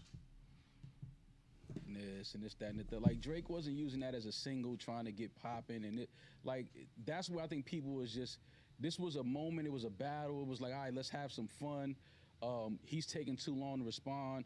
You know, what are some of the West Coast, Mount Rushmores? What would they say in this moment to Kendrick if they could speak to him and get him in a room? I think that was Drake's mindset. Like, yo, we doing this or not, bro? Like, you know what I'm saying? Like, you jumped out there with the verse. Let's do it. Like, I'm fresh off tour. I'm in the studio. I'm not sleeping. I'm up. I'm ready for this moment. Like, what are you doing? And then obviously, the record came out. Somebody made a call to an estate. The estate said, take it down, delete the song. Okay, cool, no problem. It wasn't that serious of a song. I'll delete it off my Instagram or wherever it was living at. It wasn't that deep. So that's why I feel like when people are like, oh, he used, Pac's likeness or he used Snoop's likeness and this, that. I'm giving them all a point for that. Bro, it wasn't that serious though. He wasn't trying to make a living off of this song and publish it and push it out to the mat. Like, you understand what I'm saying? So when people carry it that heavy, I'm like, bro, this was a battle, bro. This was like a little attack. Like, yo, what's up, fam? Like, I'm here. I'm outside. I'm waiting for you. Like, what you gonna do? Like, I agree with you, but to me, even your rebuttal screams to me that you don't understand. That's disrespectful. Where we come from, where I'm from, that's disrespectful. It doesn't matter what the use case is. You don't violate. But why would it matter if somebody on the other side that's an op is being disrespectful? You already said he an op. It don't matter. So they trying to pick at Drake integrity when y'all already said it wouldn't even matter regardless. It's like, it's weird shit, bro. They stay on that morale conversation, but when he just said it himself, it's like, bro, we ain't even on that friendly shit with you. So why are y'all being so offended when he ain't being friendly back? It's like, oh, he hurt our feelings again. It's like, well, nigga, he was trying to. The fuck? Where was the violation at though? Why did they tell him to take it down? Because he used somebody's likeness and their tone and their inflections in their voices. So the violation is using someone's shit without their permission. Yeah, but again, you losing me because I get what you're saying. Yes, he used the AI, the voice, the filter. I get that part. But it's not like he used it and was disrespecting Pac or Snoop. And that's what I'm telling you. You don't see the bigger picture is. The bigger picture is those are West Coast artists. Kendrick is a West Coast artist. And this turned into California versus Drake. No. Not Kendrick versus Drake. No. That's the real situation. No, that's not what happened. That's exactly what Kendrick turned it into. That's not what happened. Kendrick didn't turn it into California versus Drake. You DJ'd the Pop-Out show. What are you talking about? Who used whose likeness? So it was you and Amazon. Who used whose likeness? Drake and 40. So you saying are you saying that Dot conspired to have Dot? I mean, you saying Dot conspired to have Drake use those two West Coast legends, right? No, I'm not saying no. I'm not saying Dot had anything to do with that. No. I'm just listen. You're saying that Dot turned it into California versus Drake. That's 100%. But Drake used California first. He used it in a way of saying, yo, dog, you taking too long to drop your verse or your record, whatever you putting out. Okay. Like, yo, what's up, fam? I'm waiting. Like, I give DJ Head a point and a counter to that. I always say that Kendrick begged the West Coast to save him, and I still think that. But you can say that Drake did technically open the door to that being a rebuttal when you do use TaylorMade. And I do think that's a good counterpoint. I'll give him that. Mm-hmm. This is what the OGs would say, or what I think the OGs would, if they could get in Kendrick's ear, like, Kendrick, we need you, West Coast savior. All of that, like, that was just fun shit. That was part of the moment. But to then have the estate, whoever called the estate, I don't know who called the estate, Tupac estate. Who has to call anybody? I'm just saying, somebody made a call. Can somebody use Rory and Mal and to do stuff without y'all permission? No. They do it all the time on YouTube. No. No, that's not what I'm asking you. Are you cool with people using Rory and Mal? Rory, are you cool with people using Rory and Mal to just do whatever the fuck they want to do? No. Why not? It depends the light that it's put in. Okay. There's plenty of stuff that goes on YouTube that will never copyright, copy strike, anything. If you want to use our content, I'm okay. Hey, salute to the real niggas, Rory and Ma. They said it here first. Don't copyright my shit. In times where like homophobic shit was used in our likeness that we didn't feel was okay, especially with our brand with advertisers, and it's different there. Right. But as far as like someone clipping this exact conversation, nah. I'm fine with that. Okay, but to perfect. be fair, Because when it promotes. I mean, granted that didn't promote Tupac or Snoop, so I see there's not. It really wasn't comparison, supposed to, but I know. So it's a weird comparison that I think Head is asking. No, it's not. When I'm not comparing the two. I'm simply just asking straight across because he was bringing up like somebody called the estate. Just straight across business, you can't even put out your album without getting clearance. Oh, for sure, yeah. No, I don't think anyone needed to call Tupac's estate. They could just hear it. That's and all I'm- The that's- lawyer that they have on Oh, retainer. so y'all all don't think time. nobody called Tupac's estate? I'll be honest. I don't know Kendrick. No, I'm asking, do you think anybody did? I think is about you somebody guys. probably did. I don't think Okay. it had anything to do with Kendrick, but I'm not in this debate. Okay. So, my point is, Drake brought California in before Dot did. Because he used Snoop and Pac's likeness? It would have been a cool record without it. Okay. I'm giving Head You another have to point have the just bandwidth based to do on that the. on your own. That was a good point that technically you don't know for a fact that someone called, and that's just a good point to bring up in the debate. And it's solid. It is solid. Like they could have just struck it down on their own, but honestly, I do think it's a reach for Tupac Estate to do that. But that's my opinion. But as far as the debate that they're having, I could give Maul a point based on him saying that they called and that looks a certain way. But yeah, I'm gonna leave that one alone. I get that. All right, so 17 days passes. In this era, I feel like because of the internet, people want you to reply right away. And I feel like Dot was the one that kind of initiated this entire thing with free time while Drake was on tour and then waited 17 days to put out Euphoria. Was that too long in your opinion, Ed? No, Not in retrospect. No. We're in the timeline right now. no, Why? because you don't get to dictate what I do. Even if you popped everything off, if you say, yo, let's fight, and then Who said now that? now it's on your time. No, you asked me to fight. Let's go fight. But who said that? I mean, like that. I feel said that. He didn't say let's fight. He said fuck that shit. I'm this. That's like me saying I'm not anti anybody. I'm just pro us. I'm not anti New York. I'm just pro LA. He said he wanted to kill every dog. Oh, we that know what he was- was talking about. That was Wordplay.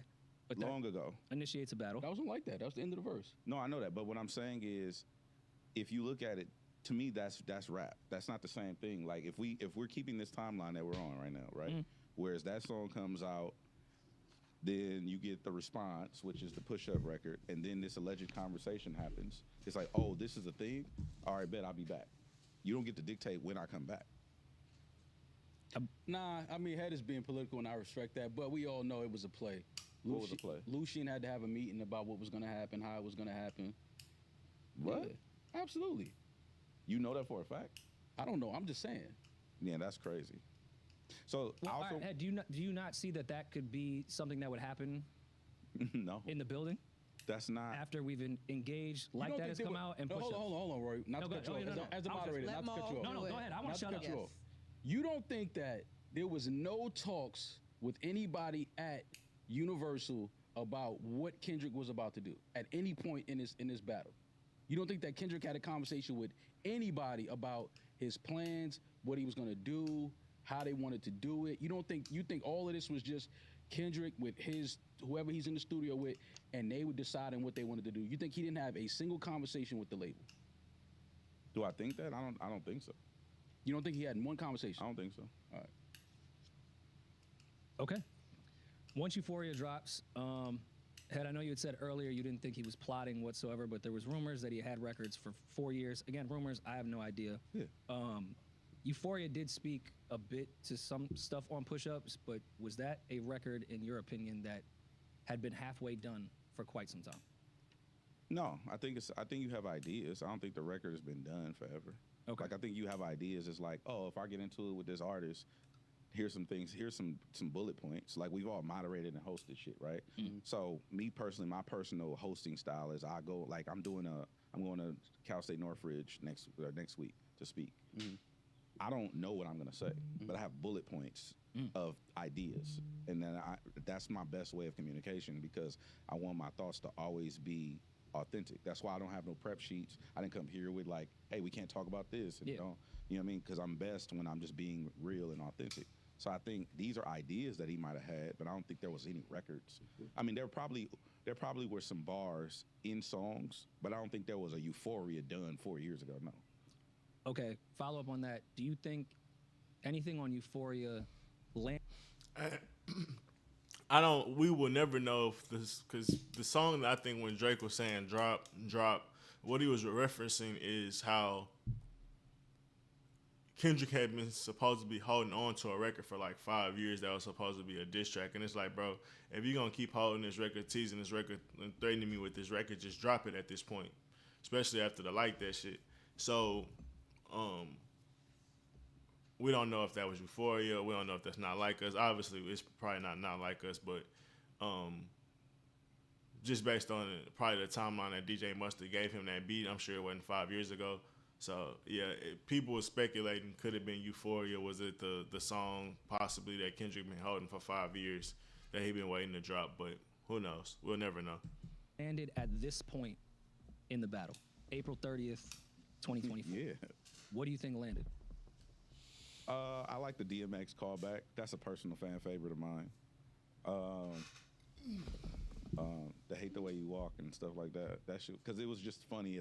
It was a moment that was funny, and I like humor. But You like humor unless you're using Pac's and Snoop's likeness.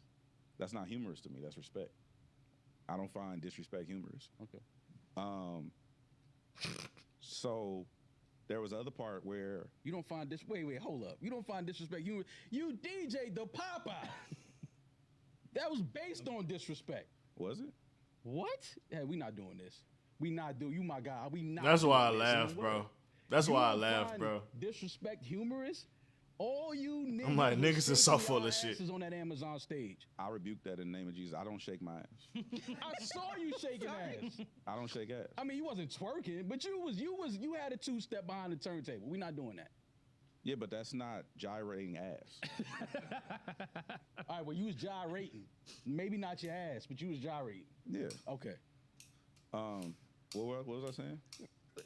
Lines that hit from Euphoria. You had your turn. We're gonna ask Maul now. Maul, were there any lines objectively that you think struck a nerve from Euphoria? I honestly can't remember Euphoria, like the bar. And I'm being serious. I really can't remember. I can't quote a single bar from Euphoria right now. Hey yo. I'm being dead serious. If y'all have a line that y'all can give me an example of, I would love to talk about it. But I really cannot think of a line. Okay, so the answer is no. You don't think anything landed at all?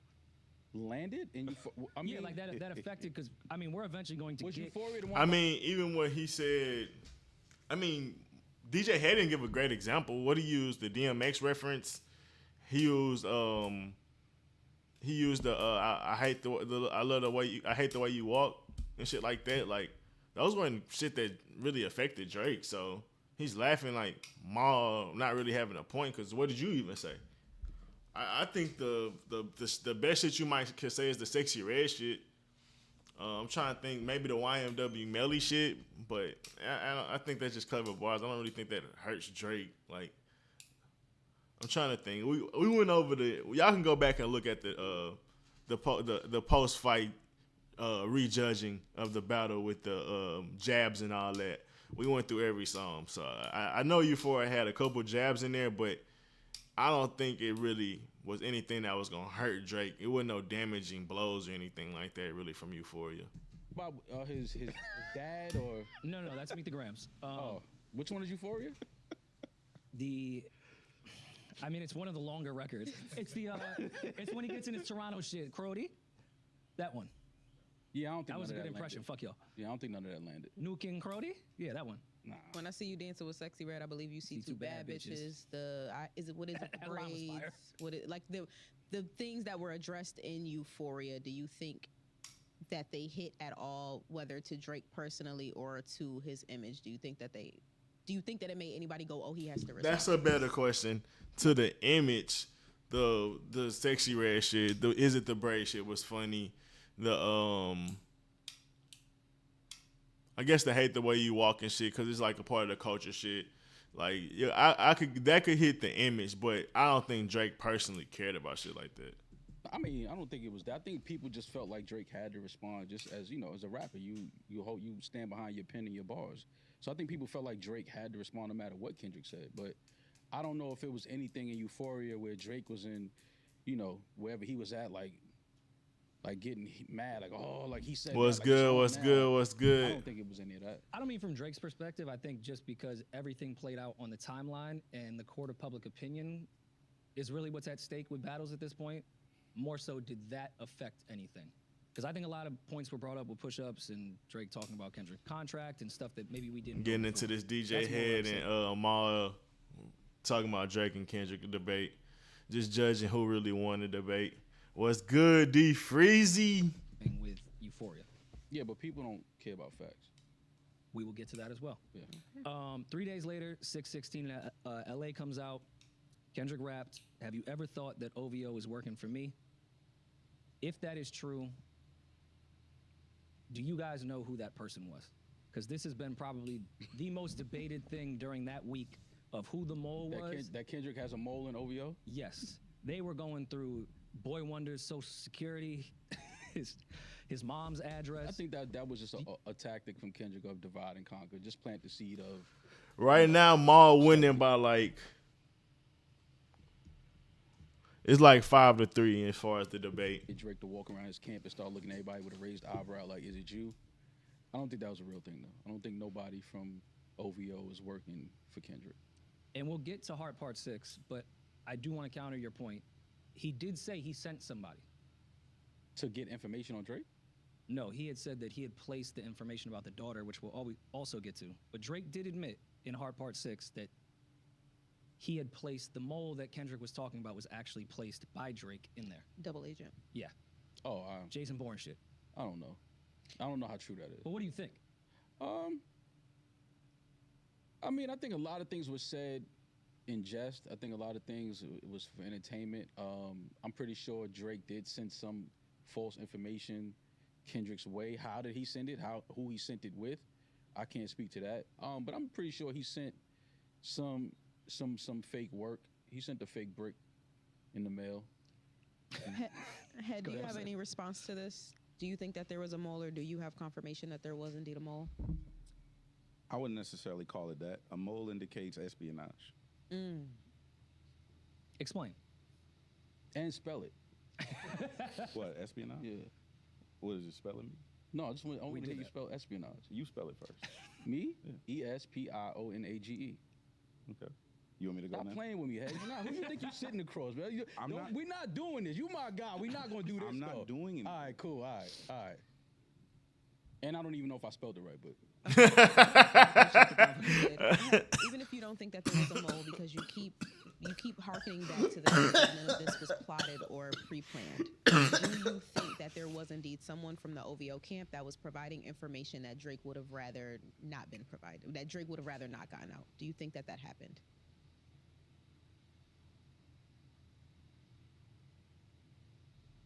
I wouldn't necessarily say from the OVO camp. An affiliate, maybe? Perhaps. Just an OV? An O? Maybe. If you remember. And this just going to the disingenuous shit that Maul just asked him. He said, "You don't think he talked to anybody in the label?" And he was like, "No." Now he trying to say an affiliate, and that affiliate most likely is a UMG person. If you go back a little bit in the timeline, when the Push-Ups record dropped, I'm the one who announced that it was dropping in 30 minutes. And this was the leaked version or the version I that said it'll be on Akademiks got? DSPs in 30 minutes. Okay. And again, the version that leaked or the version that ended up being The the final? official song, I'm the one.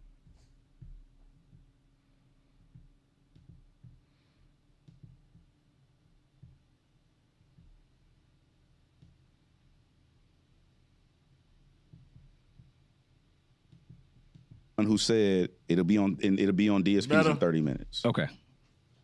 So That's my answer. fair. And I'm going to ask a follow-up, which you probably won't answer. Do you think the person that told you that was the person that was working with both sides? No. So there was more than one mole. So it was a yes. Okay. Fucking with you. Moving on. All right, so Let me family. show that shit real quick. I forgot I had cut that down when I was watching the one-on-one videos. Okay. And again, the version that leaked, or the version that ended up being The the final? official song. I'm the one who said it'll be on DSPs in 30 minutes. Okay. So That's my answer. fair. And I'm going to ask a follow up, which you probably won't answer. Do you think the person that told you that was the person that was working with both sides? No. So there was more than one mole. So it was a yes. Okay. Fucking with you. Moving on. All right. So Family Matters drops the exact same day. Maul, you posted a red button. For him, you just have to speculate. Why would he? Who would he know, or who would he be talking to that wasn't an affiliate with Drake that knew that was coming out? And he said specifically on DSPs. Like, that has to be somebody dealing with label stuff, if you ask me. As well as Drake on his story. Maul, do you think the Dave Free bar was the nuke that Drake thought it was? No, I don't think that Drake thought that was a nuke, that bar. He had said on Red Button on the Scary Hours Deluxe with For All the Dogs that he could hit the red button. Everyone's going to heaven. Yeah, So we were all anticipating that this red button was going to be something that was going to blow all of our fucking minds. I would assume the red button was the domestic violence stuff. But I would really think the red button is just really the everything dealing with the household, essentially, of Kendrick. From the cheating, for y'all being engaged since 2015, you fucking with the white bitches, bodyguards like Whitney. I just assume that all of that is a part of the red button. I don't think it was just one specific bar that he had that was gonna be the it thing. I think it was a whole case that he had built up, honestly. Do you think that that red button was as effective as Drake may have thought it was? No, I think you were just attaching that red button to anything at this point. But I think that because For All the Dogs came out way before any of this even transpired. I don't think that the Dave Free bar was a bar that Drake was like hanging on, like, oh, this is gonna be the one that.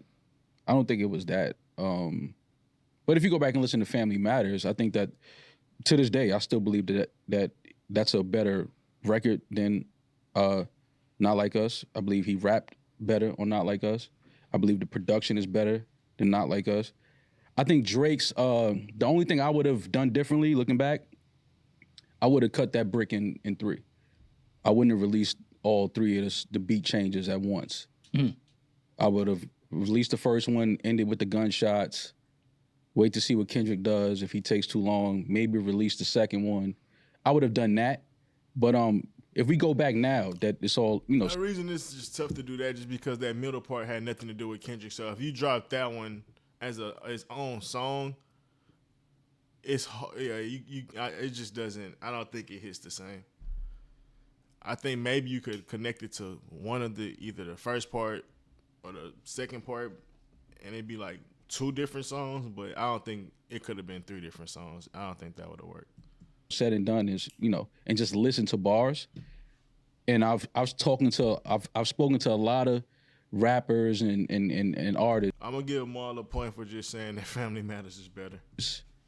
That make music at a high level, and without even bringing it up, they say like Drake may have, in the perception of people, may have lost the strategy game, but as far as the better bars and music, Not Like Us is not better than Family Matters. Head, would you agree with that?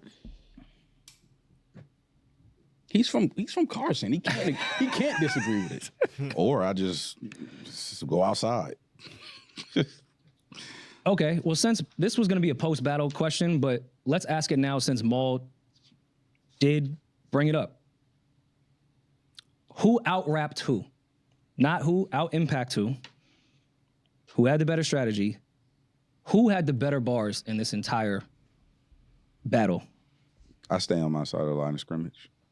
He got to. He got a check from the Pop-Out show. I don't have to. Yes, you do. You can't go against that. I could do whatever I want to do. Nah, you can't go against Kendrick. You can't do that. And I'm not mad at you. I fuck with you. I'm not mad at you. But you can't sit here and objectively say, nah, I don't think that, I would. Nah. If that's what I thought. Drake out-rapped him. And I'm talking about, fuck me saying it. Some of the rappers that you've played their records and respect, I've had conversations with them, and they like, yo, Kendrick may have got the strategy and the perception of him dropping right after Family Matters and all of that. Cool. But if you just go and listen to bars as an MC and as a rapper, there's no way you think Kendrick, I don't even think Kendrick was trying to really rap on Not Like Us. I think it was a song. He was trying to get people to dance.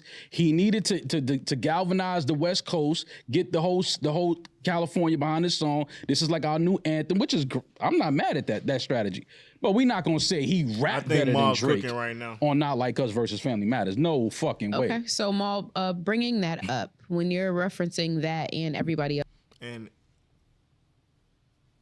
I mean, Head has an opportunity to bring up the songs and bring up lyrics from these songs, and actually, it's just a debate. He's just laughing and sitting there. I'm giving a point to Mal. Else that you're referring to, are you talking about just Not Like Us versus Family Matters? Or are you talking about Kendrick versus Drake in the entirety of all of these songs? Because also at this point, Family Matters was really against Meet the Grams in that situation. I think Family Matters and Heart Part 6, Drake is rapping better than anything Kendrick put out during that moment. Head? Just rapping, absolutely. I aspire to have this level of. He's still on impact of a song. He's talking about a song. I'm talking about bars. No. I'm talking about lyrics. I'm talking about rhymes. I'm talking about rap. And Not Like Us, the production is not even dope. Okay, so Mal, you keep bringing up Not Like Us. Head, do you think that Not Like Us is Kendrick's best rapped song in all of this battle? Which one would you pick out of all of them? Euphoria. Okay. I don't even remember that song. It's probably a lot of bars too. Confusing. No, it's just like when you open a bag of chips. It's a lot of the air at the top, and there's a few chips in there. I mean, technically, it's a bop dancing type song. I mean, that's what they were doing at the pop out. They were definitely crib walking to it. But we ain't gonna go back to that. Head, you being the Coast Guard and having some relationship with everybody in that camp and around that camp, what was everyone's reaction to the Dave Free bar? Comedy. It was like that's the well, actually there was two reactions. One from the front facing standpoint, like that we all had internally, was like, I'm gonna give him a point because I kind of felt that same when he brought up when Mal brought up the Dave Free thing. When I'm sitting here thinking about it, pondering, I do feel like he thought the Dave Free shit was gonna hit a lot harder than it did. Like just how he drug it out. I don't think it was the red button, but I do think he thought it was gonna have some type of impact. So I got to give a point to that. So when Head says comedy, I'm gonna give him a point for it. That's not even a good attempt. Like that's like a lazy attempt at something. And then the second thing was from the homies. What about Kendrick saying you have a daughter? Yeah, that wasn't a lazy attempt? What I'm about giving it? Mal a counter. That wasn't a lazy attempt from Kendrick? Saying that Drake has a daughter that he's hiding? I don't know. Do we have one? You don't know if that was a lazy attempt? I'm asking you, do you think that was a lazy attempt? No. You don't? Why?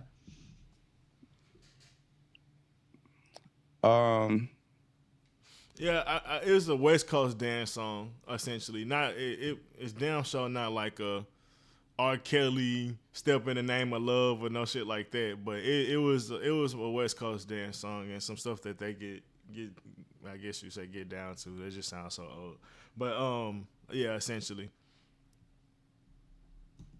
And do you think Drake is hiding a daughter? And even to DJ Head saying it's comedy for the Dave Free thing, I still think it wasn't that lazy because Drake did do some type of research.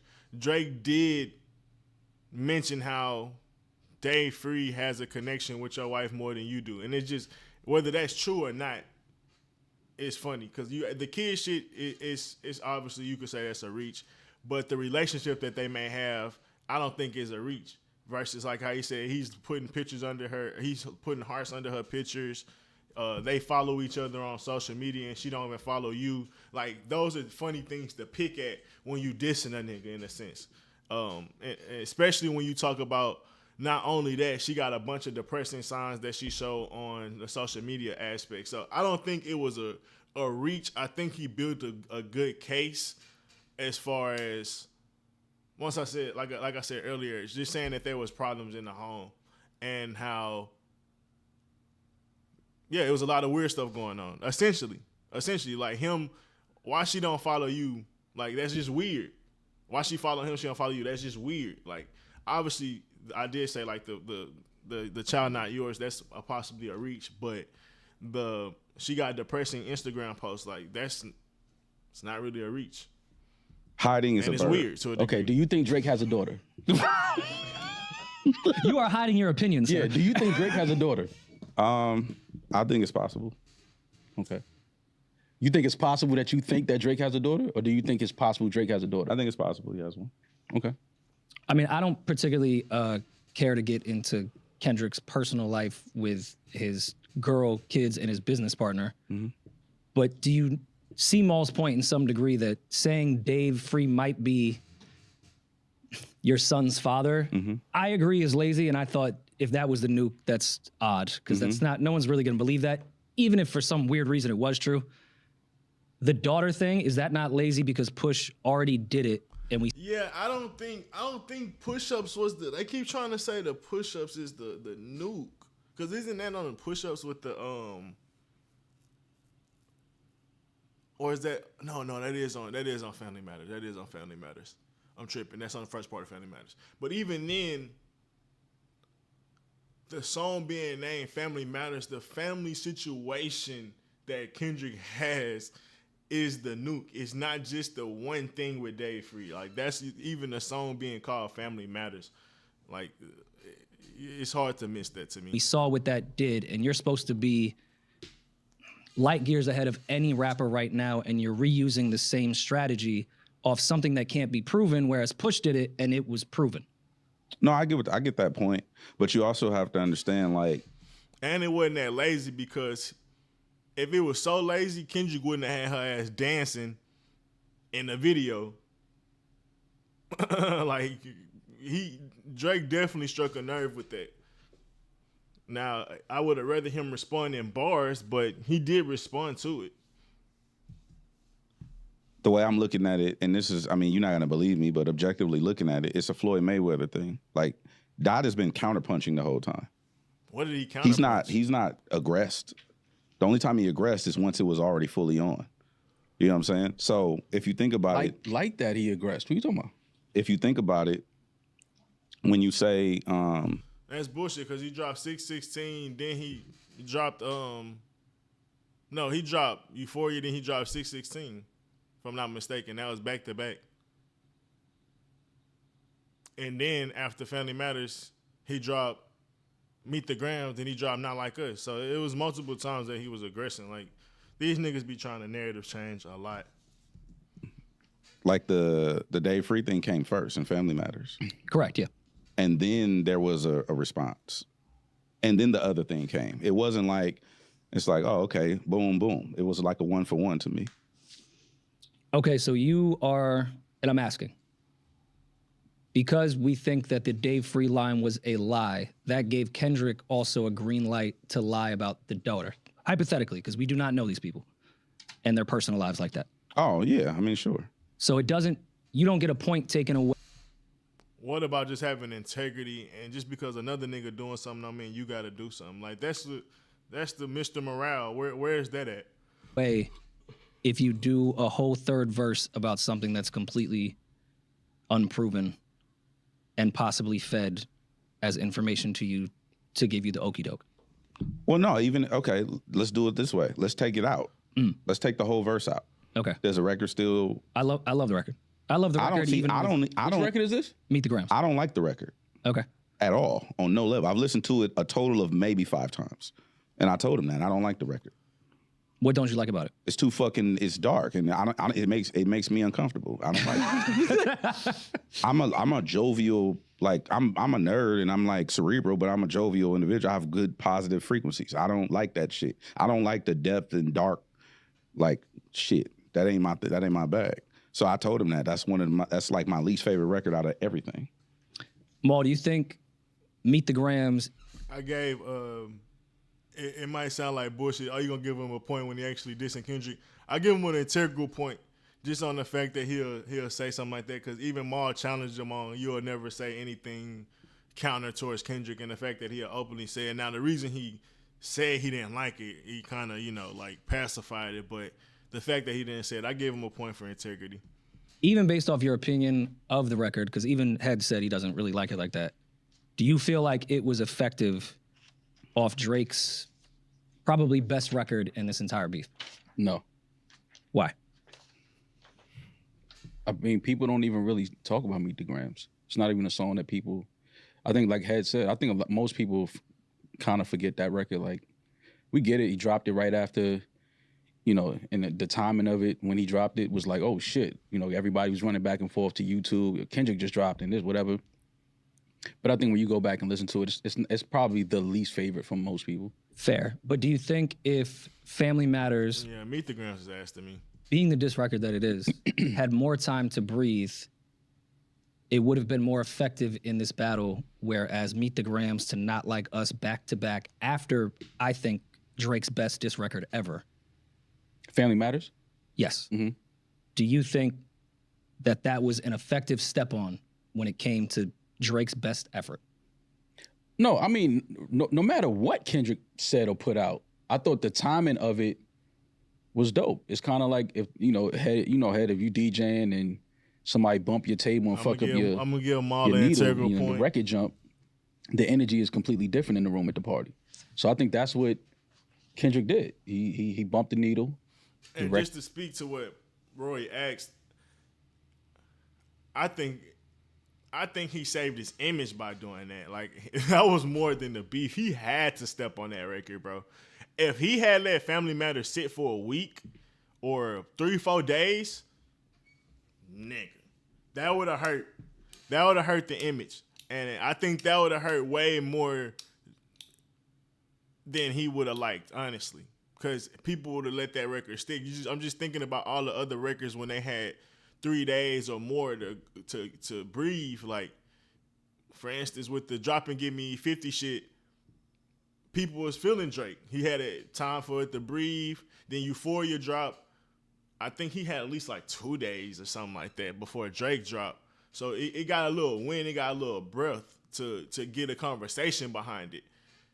Family Matters, you ain't really get a conversation because, oh shit, as soon as Family Matters dropped, he's like, oh, this nigga dropped Meet the Grams. And 616 had just dropped that day too, if I'm not mistaken. So it's like, oh shit, Kendrick dropped twice that day. And then he dropped Not Like Us. So it definitely was effective. It definitely was effective. That's the one thing you have to give Kendrick with this battle, that the stepping on the record for Family Matters was absolutely phenomenal.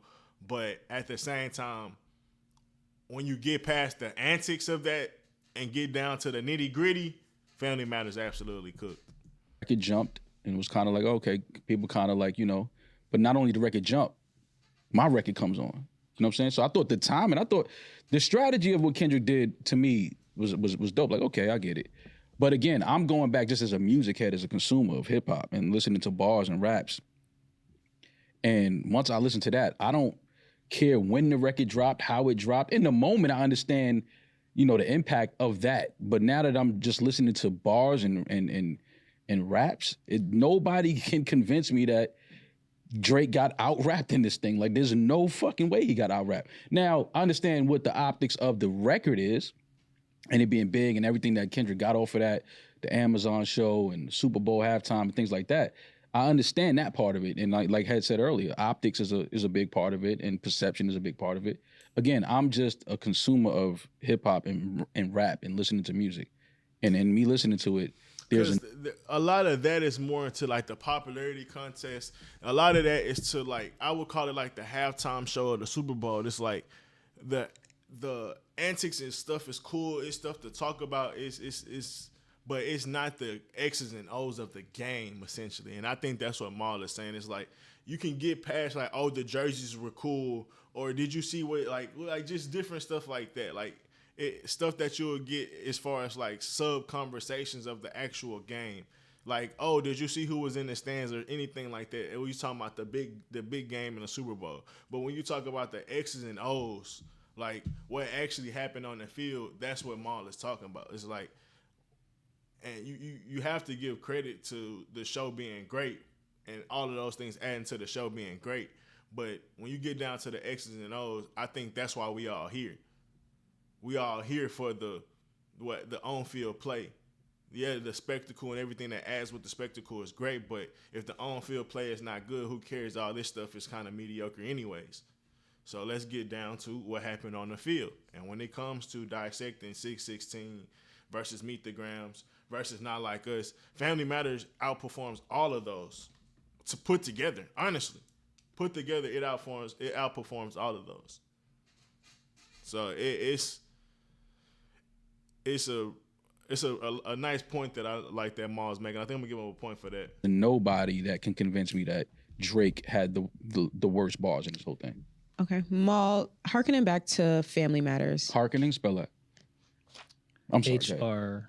Maul, do you think domestic abuse allegations are too far in a battle, especially if they're unproven?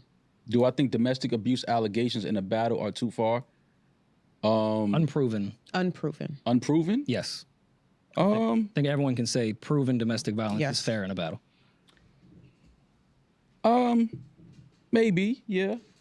I guess I think that Yeah, I'm taking tallies. As like it's a heavyweight fight. anything you start talking about, you know, when you start talking about somebody's family and things like that, maybe a line that may be too far. But then again, this is rap hip hop, but I don't think that there's any line as far as calling somebody a pedophile. I think that's the worst thing you can put on anybody's show. And we're going to get to We'll that. get to that, but Ed, yeah. do you think that domestic violence allegations are okay in a rap battle?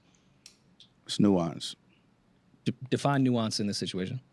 It depends on what the line is and what the rules of engagement are. Drake, I think, directly said that Kendrick had beat his girl. Then was it warranted? I don't know. Do you? Because I think don't it know. was- Yeah. Do you think it was unproven warranted? domestic violence is okay to put I think in a battle? I think anything is okay as long as both parties are cool with what the outcome. Like, you know how like the YNs be like, hey, let's meet up and die. Yeah. If both of y'all are cool with dying, I'm sorry. I'll give No, I'm him just all- saying, I like- mean, I'm No, I giving, get your point. if, I'm giving, if me and you are okay DJ with hit a point dying, for then that. nothing's It's all off the good. table. Right, it's all good. You know what I'm saying? It's only a problem if one party disagrees It's sometimes. an integral Okay. point. With that said, do you think Drake is a pedophile? Do I think he's a what? Do you think Drake is a pedophile? By definition, no. Okay. By what? So not by definition, but by what? Because it sounds like you think he's a pedophile by something else. That's not what I said. I said it sounds like. Yo, what you said. that's not what I said. I don't take credit for anything I don't say. Okay. So you don't think Drake is a pedophile by the definition of a pedophile? Correct. Okay. Okay. I hate this is just going to demonetize us immediately, and it's going to make my algorithms crazy. The definition of pedophile is sexual perversion in which children are the preferred sexual object. I'm going to close my laptop and hope the feds don't raid here. And the definitive definition of a child is what?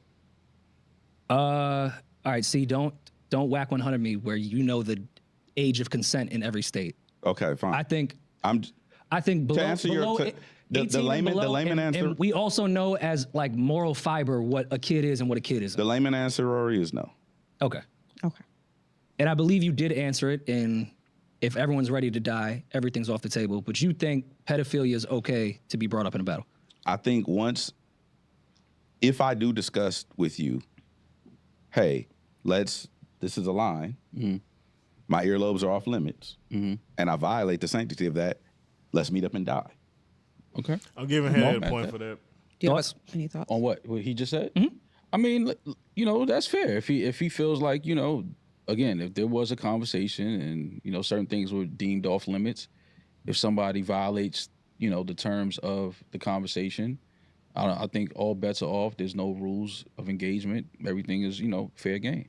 I just think, you know, just where your I think your moral compass kicks in at some point, and it's just certain things certain energies I just wouldn't invite into, my music and things like that. And I just think, just that word is something that I just would never throw around unless it was absolutely definitively true. Like, then cool. But if not, I don't think you play with that word at all. I think that's the difference, though. What? The nuance of, I want to say, like, cultural prowess, right? Mhm. Like, people who don't understand certain things. Here's my thing, not to cut you off. If Kendrick, again, I've never had a conversation with Kendrick about any of this shit, but if he feels like Drake is indeed a pedophile, how long did he feel like that? How long did he, think Drake was a pedophile? And why has he done music with somebody he thinks is a pedophile? No, I'm not saying I'm not telling you to answer it. I would just say, to me, I mean, they did music it's so just long like ago. if It would. we know, we come from a certain area. We see, we didn't even play with that word. It just depends. Because where we from, we know what happens to those type of people. We see people creating content online or meeting up with people that's trying to meet up with kids and have sex, beat them up, whatever.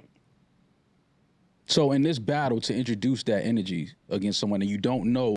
How do we know what's off limits between them? We don't know what conversations they had. Supposedly they had a phone call, and just based on what Kendrick said in the beef, he was pretty much saying, like, don't mention my shit and we're gonna be good, or whatever he said was like, if you take it there, I'm gonna take it further.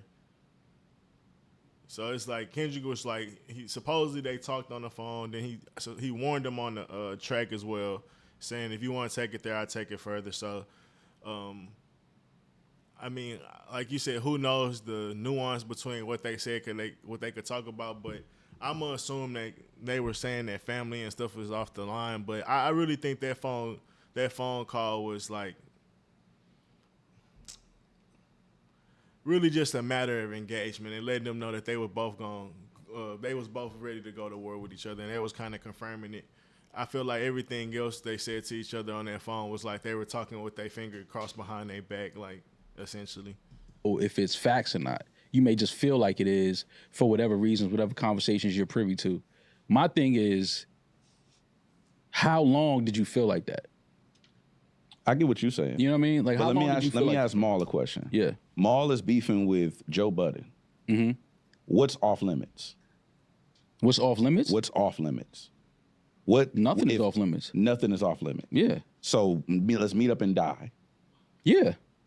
Okay. So by that standard, then you can't say, well, that goes against my moral compass and all. Like, you just said nothing is off limits. Right. So that's what that. You're right, and I understand that, but when it comes to that, and we both have children.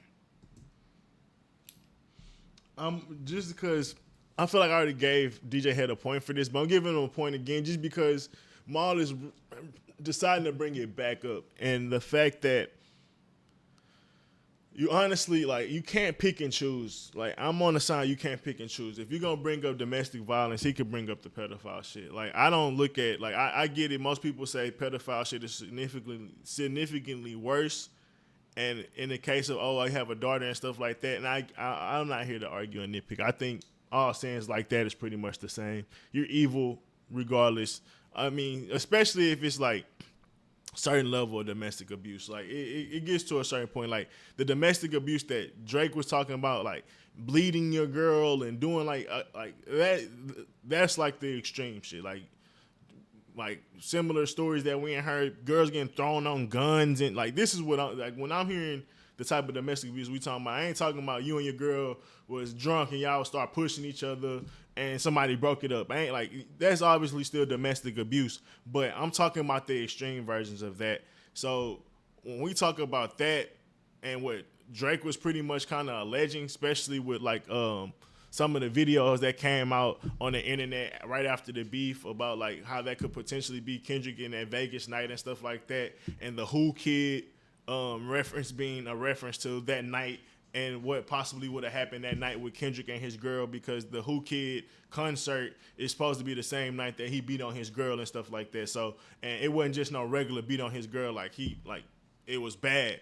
So for me, Kendrick having kids, Kendrick being this savior and all that type of shit, like that is extremely detrimental to his career if that shit was ever to come out and be true. Like that would completely kill his career, being the guy and being Mr. Morale. Even like the fucking the white girls and all that shit, like if I feel like that was detrimental to a degree, but he didn't let Family Matters breathe. I feel like if some of that stuff would come out more, that wouldn't be that great for his image. Especially him being a guy talking about, you got this girl you love and you cheating on her with white girls. You supposed to be Mr. Savior. Like it just don't come out great.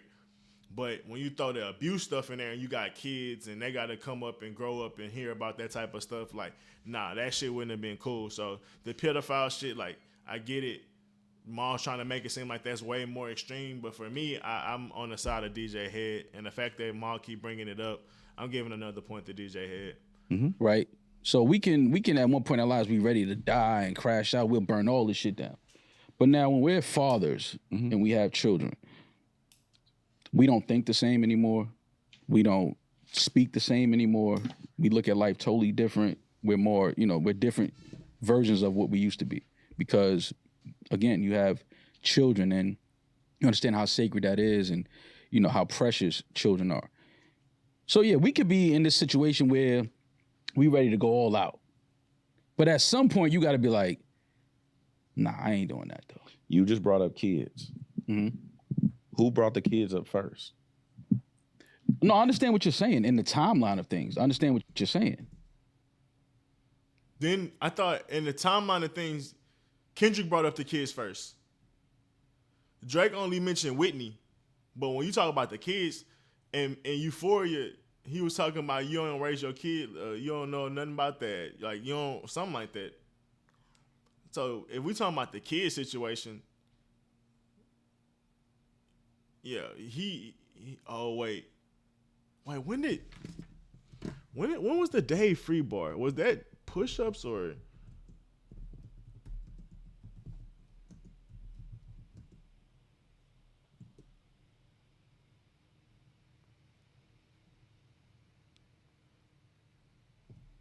Look like Family Matters.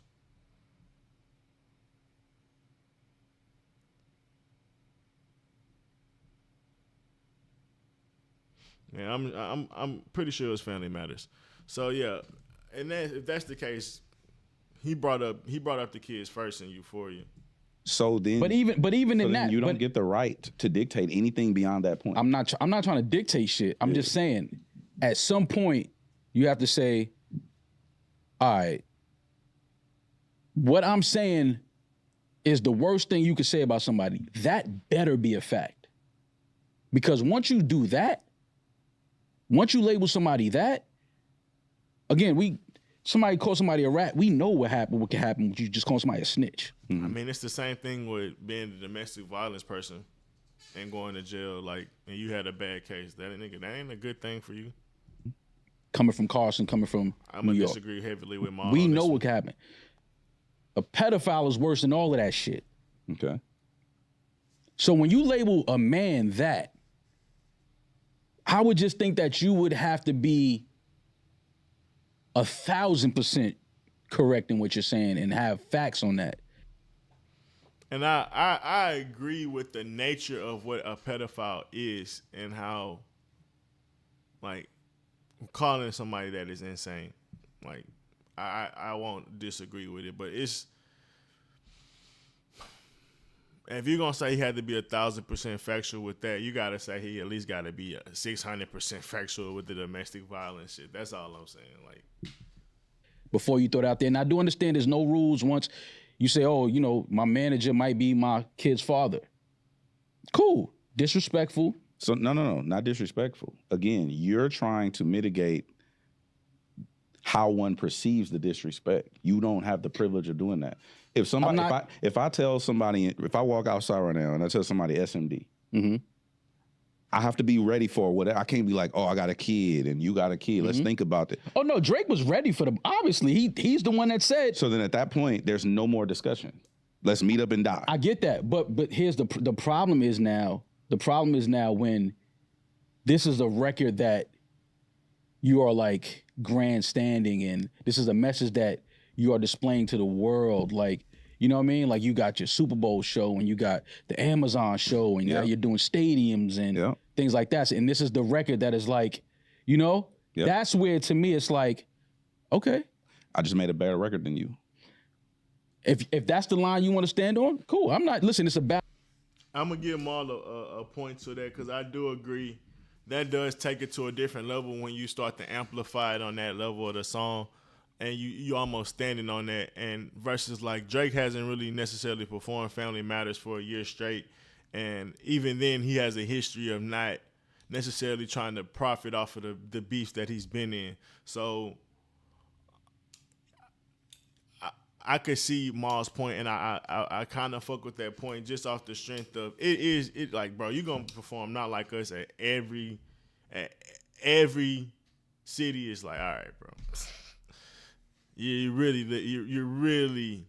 living out of it. Like, you're really gonna live this moment to the fullest. You're really gonna stretch it out to the fullest, and at a certain point, it's like, all right, I guess. Battle, we pick sides. Who you think won? Who you think lost? Great. I'm just saying now that all of that is kind of like. And then it's like, if y'all don't believe it and you still out here dancing on stage, like, it's like, what are we even doing? Over? Well, you know, would you feel the same way? That's really all the song is about, is him being a pedophile. Like, that's the only reason that song really got that hard. Like, and then, I guess you could say the elements of him not being of the culture, but it's the A minor, let's be real. Family Matters became what Not Like Us is. About the line of Dave Free being... He performing at the Super Bowl claiming that my kids ain't mine, his kids ain't his. But I've said that. I was like, yo, he better have some information we don't have, because that's crazy to put on somebody. That's not what I asked you. What I asked you is, do you feel the same way if Family Matters becomes what Not Like Us is? Yeah.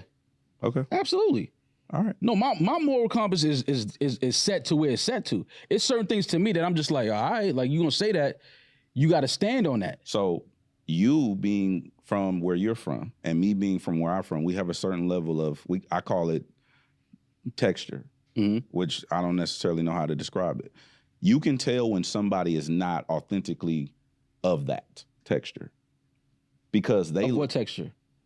You come from a certain environment where you operate in a certain space, code of conduct, for instance. And I've spoken this, like, that's why I conduct myself a certain way. I can't get on the internet, on the radio, on television, and just crash out. I can't say what I want. That's another gripe I have. We can get to that later, but I can't just say whatever I want because I have people that if certain people call my phone, I have to answer the phone. Like, there's no like, I have checks and balances. Because I don't get the freedom to just say whatever the fuck I want to say because I represent too many or certain places and people and individuals who look to me as a representation of them. It's not just about me. And so that's a different level of respect. Tenfold, there's another thing called, and this is why, I mean, I'm not gonna pick on y'all, but there's two things which I talked to Elliot about before. One is called journalistic integrity. I'm a professional broadcaster. I come from professional broadcasting, right? So we have to learn journalistic integrity. Like Rory I know he was joking, but like, yo, we don't fact check here. That brings up the second point of contention, which is called libel, which I'm pretty sure like Benner is familiar with or whatever. Libel is when you say or do things that are false or disinformation, misinformation that can lead to you being sued. Tasha K, right? So I conduct myself in a manner in which I always have those three things in the back of my mind at all times. I don't get the luxury of just freestyling speech and shit like that. So that being said, when you look at, like, your moral compass is set a certain way, mine is set a certain way. You can look at certain individuals and how they move throughout the game. It doesn't even have to be Drake. It could be other media personalities or streamers or rap artists or whatever. You can tell who never had to go to the park or never had to catch the train or never had to answer their phone. Absolutely. You can tell those individuals, right? That's a fact. So you can't be like, you can't make an accusation like Rory fathered Maul's kids. And just because my record wasn't bigger than yours, be like, well, you can't say that about me on your record. No, we meet up and we're meeting up and we're But dying. he didn't say he followed the Skids. He said I heard he might. I understand that, but the insinuation is. But you know the difference though. As a journalist, you understand. I'm not that. a journalist. I'm Okay, a as a broadcaster, you went to, you had to learn certain things about what you say. Yeah. So if I say I heard that it might be, it's a totally different thing. So when did he call him? When did he call him a PDF? Okay, say Drake, I heard you like him young. You better not ever go to cell block 1. Fast forward, certified lover boy, certified pedophiles. Yeah, there's a comma there. Certified lover boy, certified pedophiles. Who is he talking to? I'm giving points to them all. You tell me. Is he talking to the certified lover boy? You tell me. Okay, I'm asking you because this is your record. I was just my record. I wasn't there. You play this at every party. Not every party. I did a corporate event. I didn't play that. Why not? Because they wanted like 90s R&B. Oh, Play a lot of but Bad if it Boys. wasn't, you would have played it. It's in your set. I don't have a set. I read the crowd. I'm not lying to you. I've never prepared a set in 20 years. I crowd read. That's why radio's so hard for me because I can't see people. If you have 5 parties in a week, YouTube Premium is ad-free YouTube and the YouTube Music app all together. I'm gonna play the record. out of how many of them parties will you play that record? It depends on the crowd. That's what I'm telling you. I'm reading the crowd. If the energy calls for it, then I'm not one of them DJs who make it about me. It's not what I want to hear. It's whatever the crowd is. Okay. How many times have you played Family Matters? Where? At a party? Probably once. Okay. Maybe. Do you think it's a party record? No, that's my point. I don't think Drake was trying to make party records in this moment. Okay, well, we're gonna move on to the last song, the last diss in this battle, Drake's Heart Part 6. Maul, you mentioned that the Heart Part 6 would age better than any other song in the battle. A year in, do you still believe it will or that it has? I said that it will age better. Better than any other song in the battle. You said it was one of the best battle Family disses Matters still or aged the rap best. disses of all time. I still think that's probably Family Matters is probably the better song because of the beat switches and things like that, just the energy switching in that record. But Drake's rapping on the Heart Part 6, I mean, I don't know if people, really listen to that record. I still think that his rapping on that is incredible. Do you think he misinterpreted Mr. Morale in his response to Drake as far as the pedophile angle went?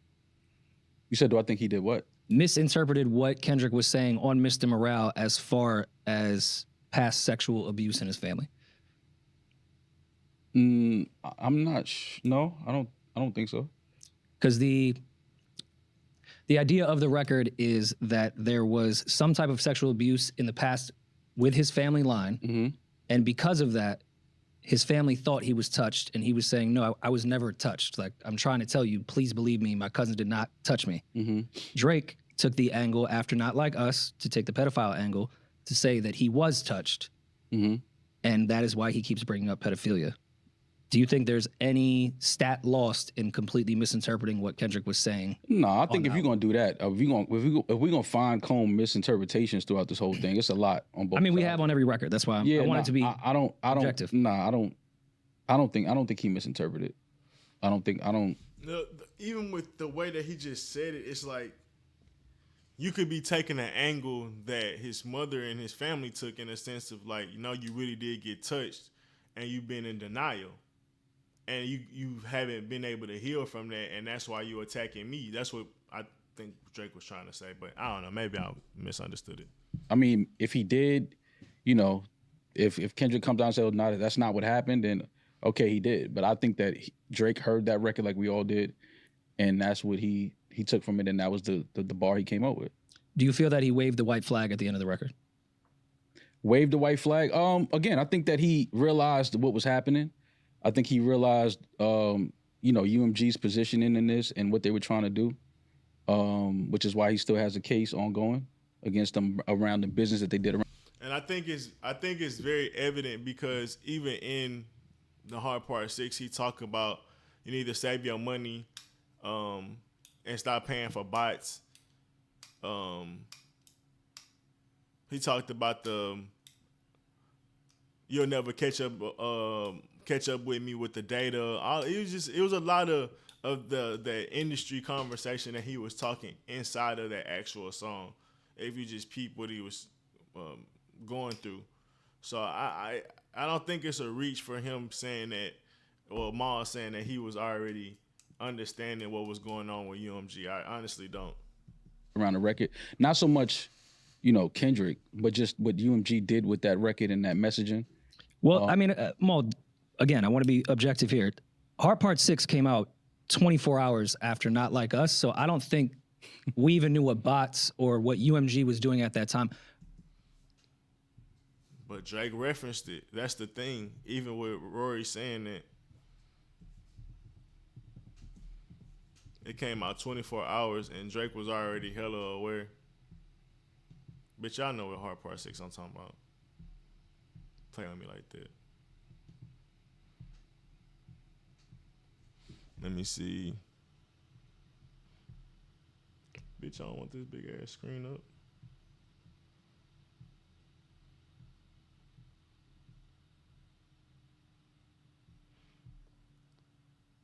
Let's see.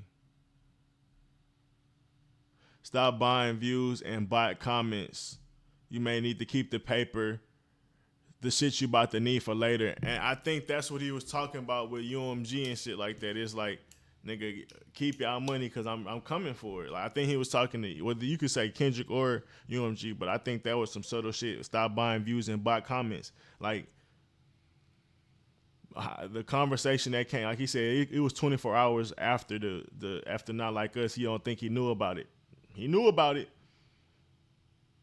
Yeah, the bullets that I'm stuffing in each chamber, you in extreme danger. Yeah, I don't think he's talking about bars. I think he's talking about what he know about the conversation that the UMG lawsuit. Stop buying views to buying comments. You might as well keep the paper. The shit you about to need for labor. I don't give a fuck about your streaming data. And the fact that he mentioned streaming data right after the bot and comment and save your money or need it for later, I think that it was talking about might be buying or streaming data. I don't give a fuck about your streaming data. And then he even said it on another, he said it on No Face. He said, what he said? They got the data wrong, something like that. He said they played it wrong. They got the data wrong. And I think he just relaying to a lot of that bot and shit going on. What did he say? You could drop 100 records. Maybe I see you later. Maybe when you meet your maker. Yeah, I think he was already knowing about that type of shit. I think UMG even heard Not Like Us at the same time we did. So I hear you on the second part once Drake realized what UMG, because I've been on your side with that entire thing. Uh-huh.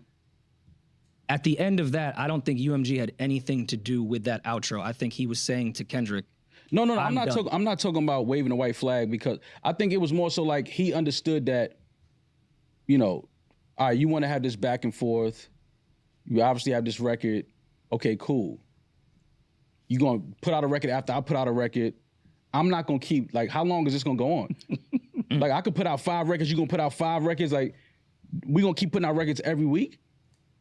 I think at some point Drake was just like, all right, man, like, I'm not, if this is what your plan was to drop right after I think Mom misinterpreting it. We just go to the outro. I'm not going to lie, this shit was some good exercise. It's good to get it out, get the pen working. You was a worthy competitor if I was really a predator. So that in a sense is like, we not really talking about shit. Like him even performing a Not Like Us record and them not standing on he's an actual pedophile. It's like, what are we doing? It's like you standing on shit that you not gonna stand on. I stand on it. He say I stand on it. Like Drake said, I stand on that the domestic violence shit. But Kendrick Cam not standing on Drake actually a predator. And then here you go, you're a worthy competitor, and you weren't fucking lying to every blogger and editor, but it is what it is. And I think that's going to just how everybody was teaming up, from the Ebros, the Elliots, and all these people from Charlemagne. Definitely got this shit burnt out though. Like, you got 10 more to drop, one before the last one. Okay, I guess so. He is saying that to a degree, what Ma was saying. We finesse you into telling that story and it even exists. And then you go drop that West Coast track to cover that up. And I from another aspect of what Ma is saying, and then I could get why Drake would say is getting burnt out too, is like, you running from shit, you trying to cover up L's, ain't nobody calling out anything that you doing. It's an interesting perspective. I would like that one. That would be some shit to dance to if he wasn't tripling down on some whole other bullshit. You know, at least the fans are getting some reps out of you. I'm happy I can motivate you, bring you back to the game, you know. But let me know when you want to get to the facts. Everything in my shit is facts. I'm waiting for you to return the favor. Even that right there saying, I'm ready for you to return the favor, saying it's not a white flag. It's just saying that I think he just acknowledging, like, bro, y'all been doing a lot of weird shit. And at a certain point, I'm going to acknowledge it outside of the bars. Like, I'm going to give you these bars, but, nigga, you ain't rebuttaling nothing. Nigga, you got pre-recorded records. Nigga, you saying I got a fake daughter. Ain't nobody calling it out. Like, I could get why Drake would have to make a statement. But even then, he said, I'm here when you want to get to the facts. And he dropped the last song. So, yeah, I don't think it was a white flag by any means. I drop, then cool, you man. Can't You got say it. I'll be here when you want to get to the facts and say that nigga say that's a white flag. Like, nigga saying, and then saying everything I said was facts. So that's like, nigga, me calling you a bitch, or me saying your mama a bitch, or me calling your girl or whatever, and you saying something back to me, and you ain't standing on it. But, nigga, I say, nigga, I'm here if you want to, I'm here and I'm standing on everything I said about you. What you gonna do about it? And I'm here when you want to talk about it. Because, like I said, I'm going to stand on my shit. So that, how is that a white flag? Somebody tell me, please. I'm not going to sit here and just drop records every 2 days and just go back and forth for the entire Niggas was summer. changing the narratives quick, bro. What's the question? Thoughts? The white flag or response to what Maul had to say with the 5 records and constantly going, how long is this battle going to continue on? Battle fatigue is a thing. You know? I watch. I'm a big WWE fan. I watch wrestlers submit all the time. Okay, so you think it was battle fatigue? You think it was a submission? Well, the thing is, I don't want to get hella deep because people like say they like to call me pretentious, but Damaris. Is that what they say about you? Yeah, they do. Okay. Damaris, let me ask you a question. When you listen to the Heart Part 6, is his energy the same as it is on Family Matters? I'm choosing not to answer that question because this is completely between you guys, and me and Rory have decided to stay completely out of it. Yeah, we're trying to get you because guys to argue. have already, because we've covered this battle so much, there's preconceived notions about what sides we are on, so we're staying completely Maul, yes. Do you think that Drake's energy is the same on Family Matters and on the Heart Part 6? It's not supposed to be. It's a different record. The energy of the record is different. The production is different. I agree. It's a totally different energy. Do you think his temperament is the same? Yes. Well, no, because again, it's a different song. I think that he's seeing what's going on. When he say what temperament is like, nigga, is he standing on the same? Is he still standing on his shit? Is he still standing 10 toes on what he said? I think so. He doubled down on everything he said. He rebutted a lot of shit that Kendrick said, so he stayed on the same type of energy. He stayed with comebacks. He stayed with counter punches. So yeah, I think he kept the same temperament. What are we talking about? Like, he's piecing certain things together, like kind of trying to put the puzzle, like, oh, okay, this is what this is about. Like, oh, all right. So I don't think his temperament is different on Heart Part 6 than it was on Family Matters, absolutely. But not due to battle fatigue or, anything like that. I think it's due to him, like, finally seeing, like, okay, I see what's going on here. I see what's happening. I see what this is getting ready to, this is a leverage moment. Like, okay, I thought we was battling as just rappers and there was no business attached to this. I think he started seeing that, oh, wait a minute. Okay, I see what's happening here. Like, there's business being attached to this. Like, I wasn't doing this for business or trying to capitalize. He has, what could Drake? And I think that's a very good point I have to give to Maul.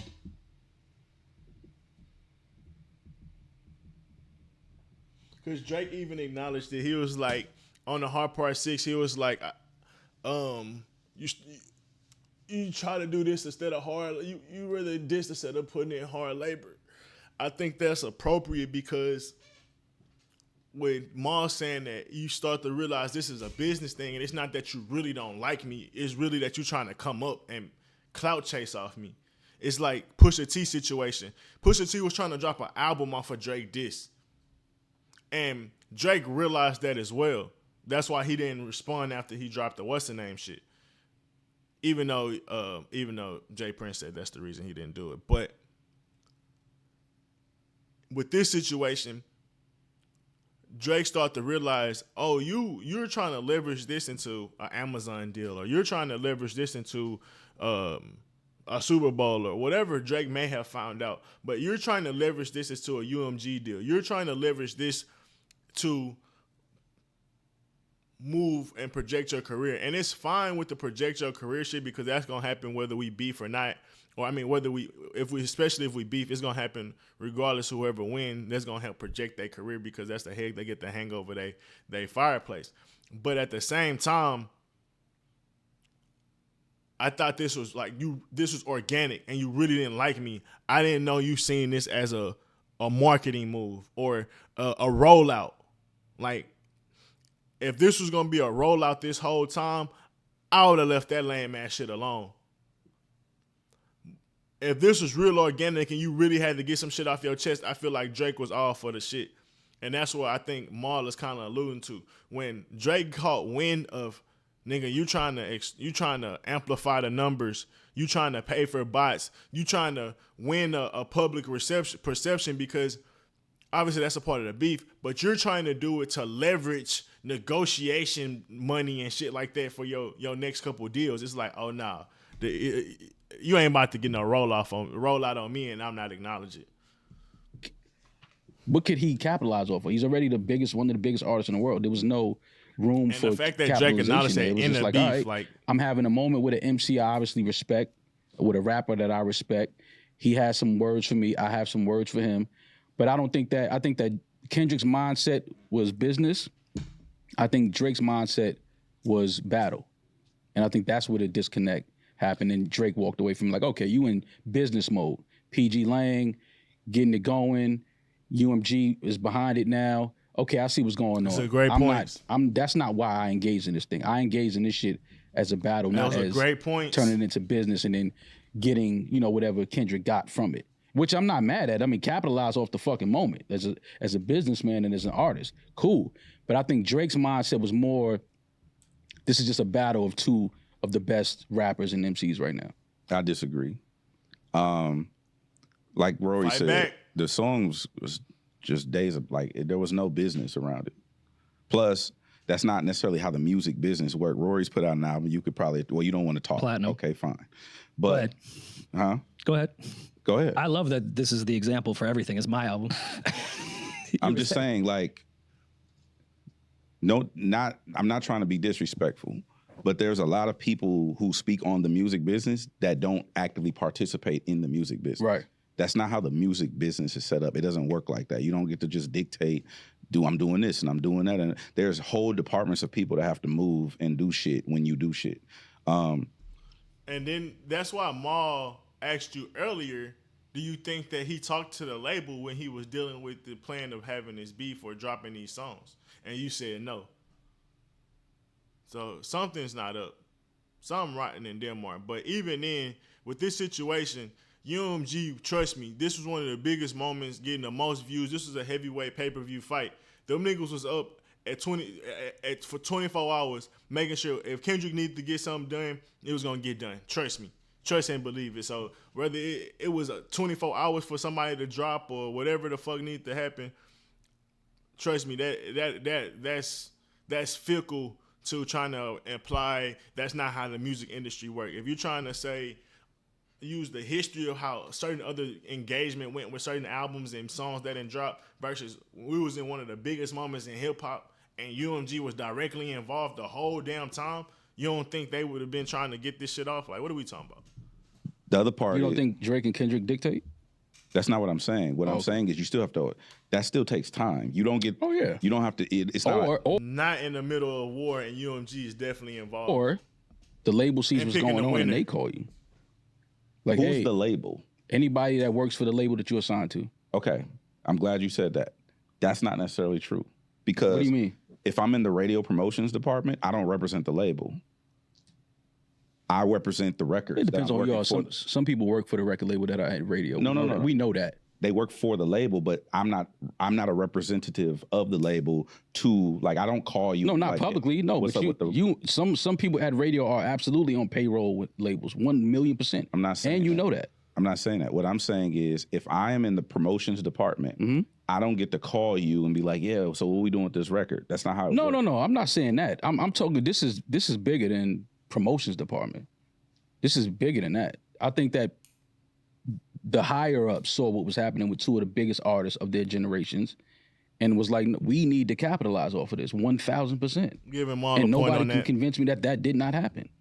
1,000,000% that happened. We are going to capitalize off of this moment. So you think there was an entire plot line? From the maybe not There's from the beginning. literally 8 writers on Not Like Us, bro. You can't tell me that UMG wasn't involved with the splits and the clearing and all the different people that got to get cleared for type of shit like that, bro. Beginning, but once it started, it was going. When do you think that the label started to And the thing about DJ Head, which he's being disingenuous about, most of these songs are pre-recorded. So all of that label shit could have been already done in the works. So when he's stepping on records and talking about, oh, he dropped 2 hours after Family Matters, so how does the label have enough time to react and do all these different things? It's bullshit. It's bullshit because we already said these records were pre-recorded, so all that shit could have been handled. inspire? I think that once the record started dropping, once we got the back and forth, like Drake dropped, Kendrick dropped, Drake dropped a day or two after that.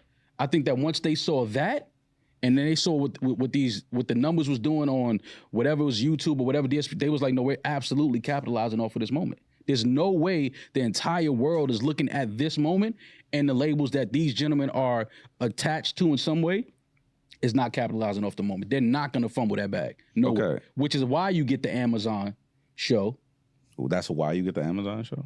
off the record. 1,000,000%. You think that people wasn't going to tune in and stream the first time Kendrick performed that record? Absolutely. Amazon didn't do that by accident. That wasn't accident. That wasn't just something that they absolutely was like, no, we need to capitalize off of this momentum. 1,000,000%. And and it's a smart already gave him a business play. point for this. I'm not knocking it, but we're But not going to he's sit there and cooking. act like it wasn't, a meeting and So heads you're didn't saying- come together and say, so yo, you're we have to saying that- capitalize. You're saying that UMG was like, Amazon, let's do this thing. I'm not saying that's how it went. I'm saying when they saw that momentum and they saw how big this is the biggest moment in hip hop in the last, however, maybe since Jay Nas, maybe even bigger than Jay Nas. There's no way you're gonna sit across me and say somebody at these labels or somewhere else didn't say we have to capitalize off of this moment. This moment is too big of a Same with the moment. Super We may not Bowl. ever see a moment in hip hop like this again. And that Same with the Super Bowl and them picking Kendrick over Wayne. Honestly, I got to give them all another point for this. Amazon or whoever else is not going to have a meeting and say, we need to capitalize off of this moment? Absolutely. And I'm not mad at it, but don't sit there and say, nah, nobody had that talk. At 1,000,000% they had that talk. And they should. It's about making money. Just because you talk louder don't mean you're right. That's not what happened. That's not my intent. That's not what happened. I can tell you I was there. That's not what happened. Of course you were there. I know you DJ'd the pop, but you're not going to sit there and tell me Amazon didn't say, yo, we're not going to capitalize When off you this say moment. Amazon, you're saying Jeff Bezos. Whoever was in charge of putting together that show and streaming it on Prime, that's who I'm talking about. Okay. Bezos probably no, but he has a bunch of people that work under him that it's their job to not fumble that moment. The Absolutely. music department of Or- Amazon. Or entertainment. I'll run an or scenario by you. Run it. I pitch, you should do a show at SoFi. Why? To perform Mr. Morale and the Big Steppers? Sure, whatever. Hey, cut the shit, bro. To perform. The record. The record. I'll tell you, I actually pitched an idea for the actual music video. Not like us. Correct. Okay. It's like, hey, let's do, you should do it this way. Let's do a concert. Oh, yeah, that's what you think? Yeah, that's what I think. DJ Head Little getting did cooked I right know here. there was already something in the works for a show, right? but it wasn't at the SoFi Stadium. Those 3 days. I already knew it was something in the works with the show. Well, I'm sure you knew that through the Kendrick aspect of things, with Marlon saying Amazon was plotting, UMG was probably plotting, because I'm sure UMG got a cut of it as well. So, yeah, I think Marlon's 100%, and DJ Head is trying his best to get around it. That's why he even went to the music video shit. That don't have nothing to do with it. And even with the show being in works, why was that show being in works? Tell us the time. Was it before the beef? Was the show being in works? Because if that's the case, you might have a point.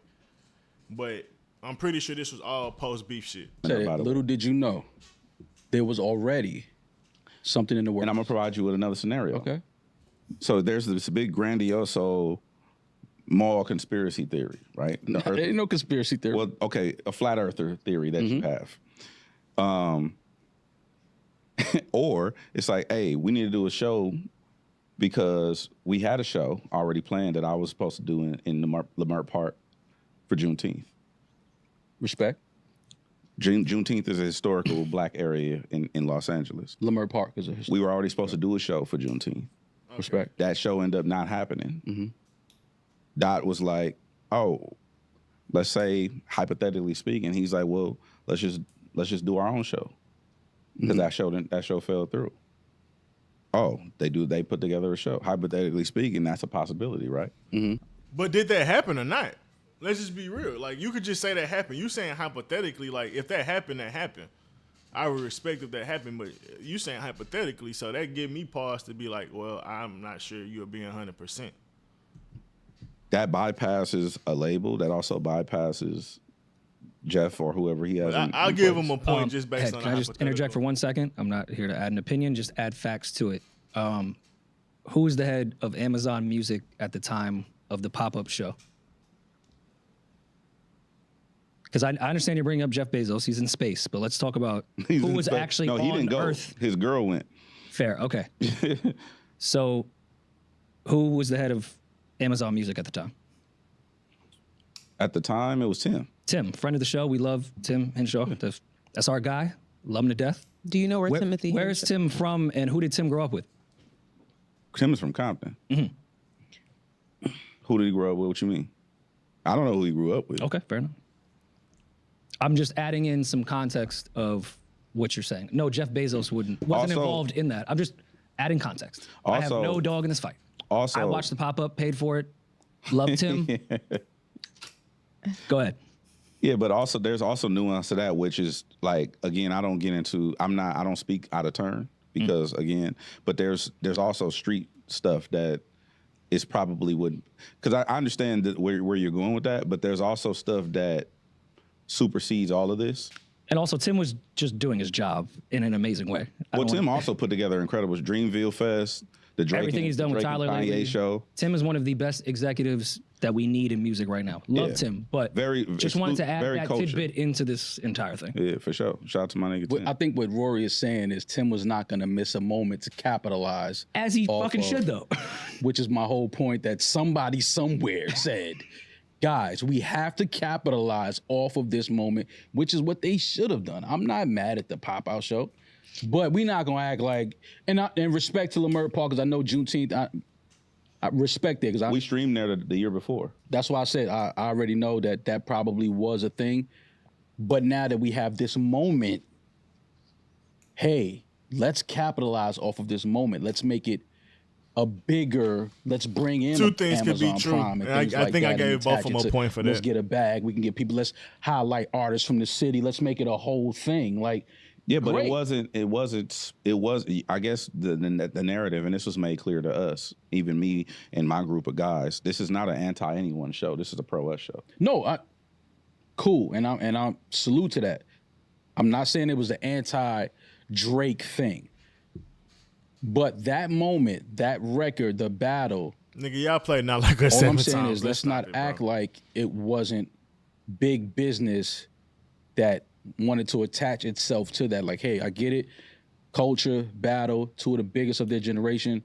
We can't not capitalize, is all I'm saying. Somebody somewhere sat down and came up with a plan and said, we have to have this moment We have to stage this moment. We need to stage this moment. Okay, so Maul, just to clarify what you're saying and just put it in black and white, are you saying that the pop-up does not happen if Not Like Us does not become the hit that it did? If the battle doesn't happen? No, it does not. Okay. Head, what do you think? Yeah, most people not tuning in to that whole like it was. Like, it most likely wouldn't have been a free concert either. Like, that, it just was, to me, Mars 100% right. Mars 100% right. I'm going to watch about 5 more minutes and we're going to wrap it up. But I'll come back and react to the rest of this later on, probably another day. I disagree. I think it's possible. There's always, because you got to think, it came together extremely fast. You know why it came together extremely fast? Because we lost the Juneteenth in Lamar Park. Right, but then that record, that moment, that battle happened, and it was the most talked about thing around the world. And somebody somewhere said, hey, guys, let's do this. Again, great business move by whoever put it together. Not mad at it. It's not an anti-show. So do you share this sentiment if the idea came from Dot? Of doing the show? Mm-hmm. Whoever it came from, they understood the business. Of course it came from Dot, but he's also talking about how the industry was involved in it. Like, I think that's what he's missing. And how Amazon seen that it was big business to capitalize on it. But that they could make Maybe out of that's it. Going over his I'm head. just saying that somebody somewhere used their brain and said, hey, we shouldn't just let these songs live on YouTube and just, not turn it into this grand moment. Like, we should absolutely capitalize, which is smart. I'm just saying, I think one artist was thinking that way and the other wasn't. The other was just strictly because, again, what does Drake gain from, turning that into business? Like, he already has all of those things. He's top 4 biggest artists in the world. He stands to gain nothing from that, which is why, again, I respect Drake as a rapper and an MC, because he can go into every battle feeling like, I have nothing to gain from this. What am I going to gain? The perception in the barbershop? Some people might feel like, yo, he got him. Like, what does he gain from that? He stands more to lose, regardless of who he's standing across, because he's already here for the last however many years he's been on top dominating music. So it's like, okay, but I'm a rapper, and if somebody comes at me, I got to stand on my pen. To me, that's doubt. What do you mean it's doubt? Because if we're here at y'all studio Kendrick do that all the time. He don't just respond to anybody. What are we talking about right now, and let's say, I don't know, do you think that Rory can beat up Mike Tyson? I think Drake hopped out and responded to way more lesser competition than Kendrick ever has. Only people Kendrick has ever stepped to seem like is Drake. I'm trying to think of any other person he ain't popped out and said something about. Drake can talk shit to Joe Budden. Drake can talk shit to Common. You name it. Tiger, you name it. Many niggas. Like Diddy. Just thinking. Kendrick, obviously. Jay-Z. Like, Drake can popped off at all type of people. Like, and responded back to people. So I don't get it. It ain't nothing but, you can't, if you gonna say it's doubt, well shit, let's speak on Kendrick then, because it's been niggas that called Kendrick out and it's been quiet. Beat him up in a fight? Yeah, in a fist fight. No. Okay. So if Mike Tyson comes here, he's outside and he wants to fight Rory, and Rory's like, fuck it, I'm gonna go outside. The perception is gonna be, well, shit, at least Rory went outside and took the fade.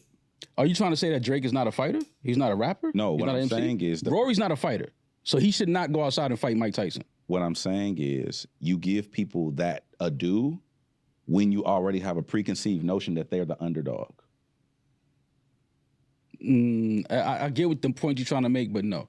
If I'm a rapper and I'm an MC, Get where he going with that. and this is just rap culture, and another MC comes at me, would throw shots at me, whatever.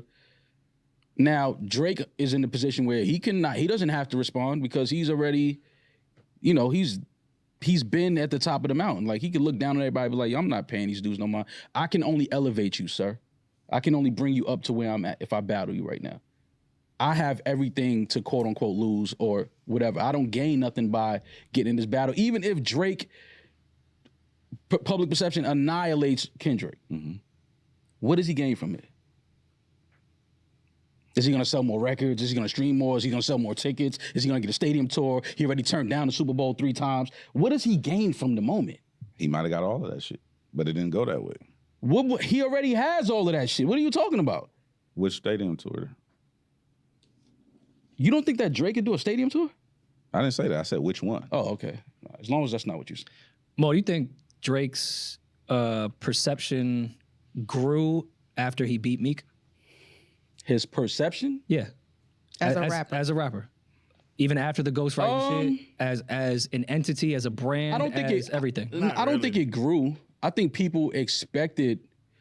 Meek is obviously battle rap tested. He comes from battle rap. We watched his progression from the corners of Philly to where he is today. So their paths were different. But in that moment when that battle happened, I don't think anybody thought Meek was a better rapper than Drake. So I don't think that his perception changed. I think people respected it like, yo, he's able to make these hit records. He's able to make hit rap records, R&B records, and he'll still get in the ring and rap with a quote-unquote battle rapper. That's the thing. It's like, it's so hard to quantify that moment because Drake was huge and already selling crazy numbers and already doing crazy numbers. Like, he was doing that when he first started. Like, when Wayne said, and we're going to be okay because I'm going to put Drake on every hook, like, bro, that was 5, 6, 7 years before this beef with the Meek Mill shit. So it's like, I don't think Drake ever needed any side shit to elevate him. He never needed a beef. He never needed a female. He never needed, like, any antics. He never needed any memes. Like, obviously the marketing shit that goes along with it. Like, I cannot say that didn't help. But it all plays into the superstar. But it was mostly the music. And even with that stuff, like, it was mostly just entertainment. It wasn't nothing that's out of the realm of entertainment. Like, him hosting the ESPYs and him hosting, like, certain shit. Like, even then, it's just entertainment. So, for me, I don't think he needed to beef with anybody for him to elevate. I think he was already huge. That moment was just another stamp in his, like, on his, like, greatness. For sure, I'll say it just helped, but his numbers was huge before. His numbers was huge after. Like, it was the same with the Pusha T shit. When people deem he lost, it's like his number. You can't really say it affected him because his numbers was huge before, and his numbers was even like. I think he did, like, what was that, Scorpion or something? He did some of his highest numbers he ever did. Like, so it's like, it's hard to quantify what these moments in Drake's career actually mean. People will try to say that he's dying or he got cooked or whatever, but I guess to go back to what the conversation with D-Friend said, and I've been seeing on Twitter, it's like the LeBron shit. It's like, just because LeBron loses one time doesn't, like, take away from him being the face of the league. Like, LeBron lost 10 championships. He still was the face of the league. So it's like, even with all that adversity and things that he overcome and all that stuff, it's like, it wasn't taken away from the actual on-court play. It still wasn't taken away from his greatness. He could still lose a championship. Niggas were still like he was great. So, like, especially when you consider, like, face of the league conversation, it's a different conversation.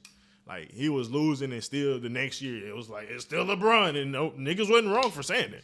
Now, saying was he the GOAT or some other conversation, that's different. But face of the league from he had a conversation since 2008 pretty much. But I say he was either one or two, but who gives a fuck if you, like, bro, you're one of the faces. And then once Kobe got done with his run, it was pretty much LeBron.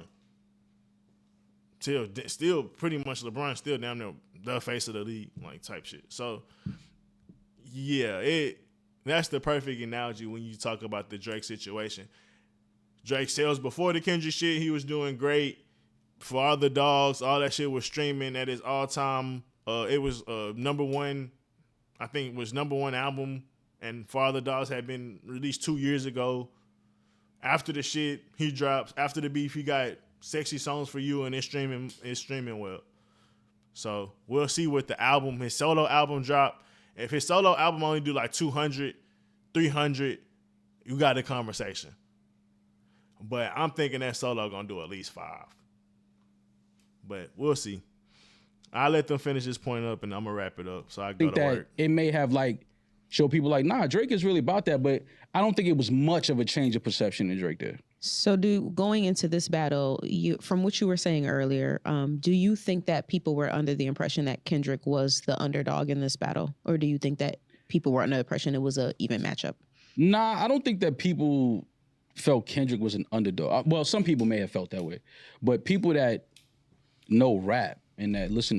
I didn't think there was an underdog. I thought they both had a good chance of winning the fight. I thought it was gonna be a matchup thing. What delivery you like better and stuff like that. And honestly, after the fight, I just think Drake outperformed him as far as on-field performance. But outside of that, in the ball. Yeah. I don't think either one was an underdog going into it. Bars and skill set, they knew that Kendrick was well equipped to get in the ring with anybody in rap.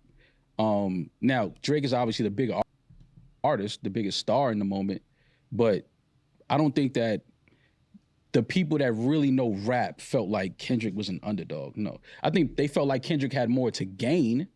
He had more to get out of the moment in the situation than Drake, because again, Drake has all of the accolades. He has all of the numbers, even though I don't care about shit, but I'm just saying, we're talking about when anybody has to win or lose here in this moment.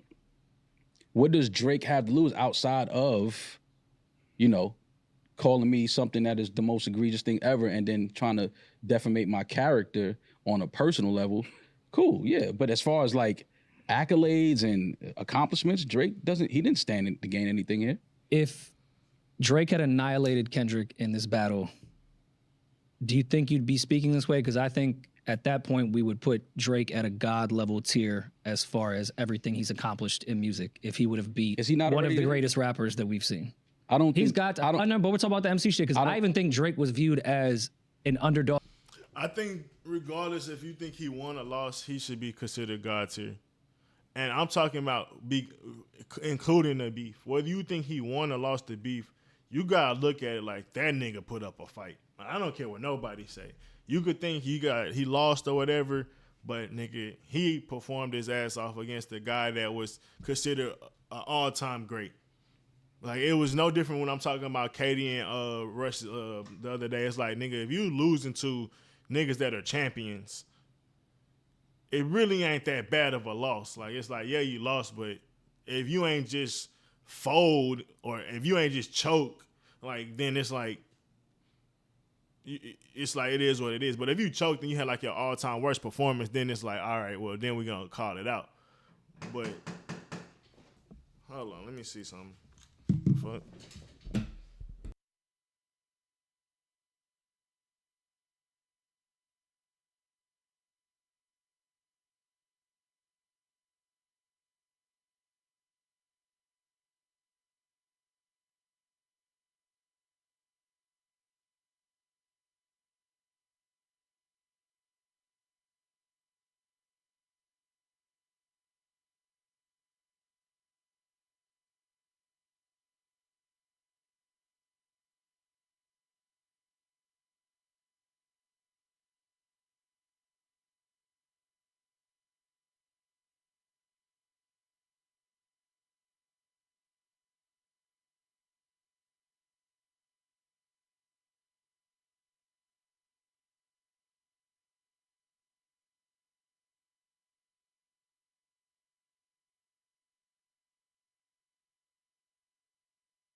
What the fuck? Somebody just came looking for somebody. He definitely was a fed. And nigga was recording and everything. I could see his phone was in his pocket with the record on. Like, nigga, what the fuck? But I know the name he looking for because the name being my mail for sure. But I don't know who the fuck that is. Like, he don't stay here, my boy. But yeah, let me wrap this up, man. That was crazy. With the Meek thing, just based off Meek's perception at the time, and the ghostwriting shit was going on, it was weird. That made me even go, damn, maybe you can't fuck with Drake. And I still think if you seen what Drake did to Kendrick, and in a sense of just fighting back, I don't think you want to just get out there with Drake.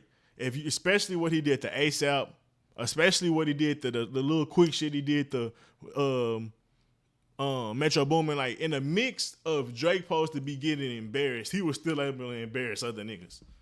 So yeah, even in his bad moments, he still was cooking other niggas. I don't think you want to just get into that type of shit. The Weeknd, he cooked The Weeknd, he cooked Rick Ross. Like, yeah. I think for me, you could say he lost the battle. You could say he got out-rapped. You could say he got outproduced and all that. I still think how Drake performed, if you just another rapper, even if you Kendrick, I don't think you just want to get back in there with him. I'm sorry. It ain't just no easy ones. I don't think you talk about, let's say if there was you playing basketball and how they be ISO and Luka, like pick and roll, let me get Luka. Nah, that's not Drake. That's not Drake. You're not about to just get any type of shit off and think it's an easy fight. You're not about to just get in the ring with him and like it's a group of niggas you line up and you keep picking Drake. Nah, you do that, bro, you got a long night every time. Unless you really trying to squabble, but you ain't about to get no easy shit off. So when it comes to the conversation of that beef and the things he was able to do, the comebacks he was able to write, the wittiness he was able to have under pressure against one of the all-time greats and Kendrick Lamar, yeah, nah. Play around if you want to.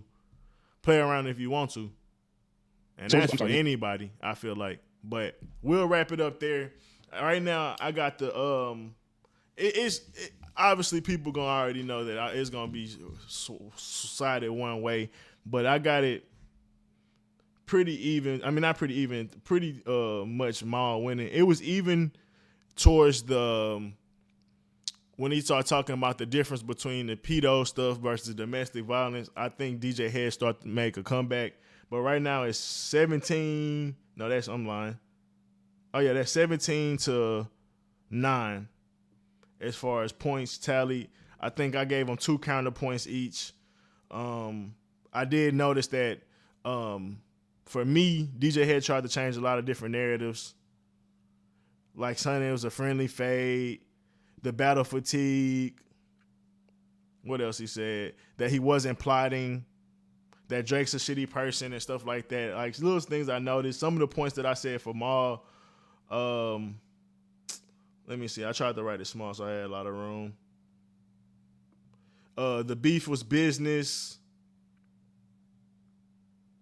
Benefiting off the beef. Taylor Made being wasn't really disrespectful and all that type of stuff. Family Matter was the best song. He didn't get out rapped.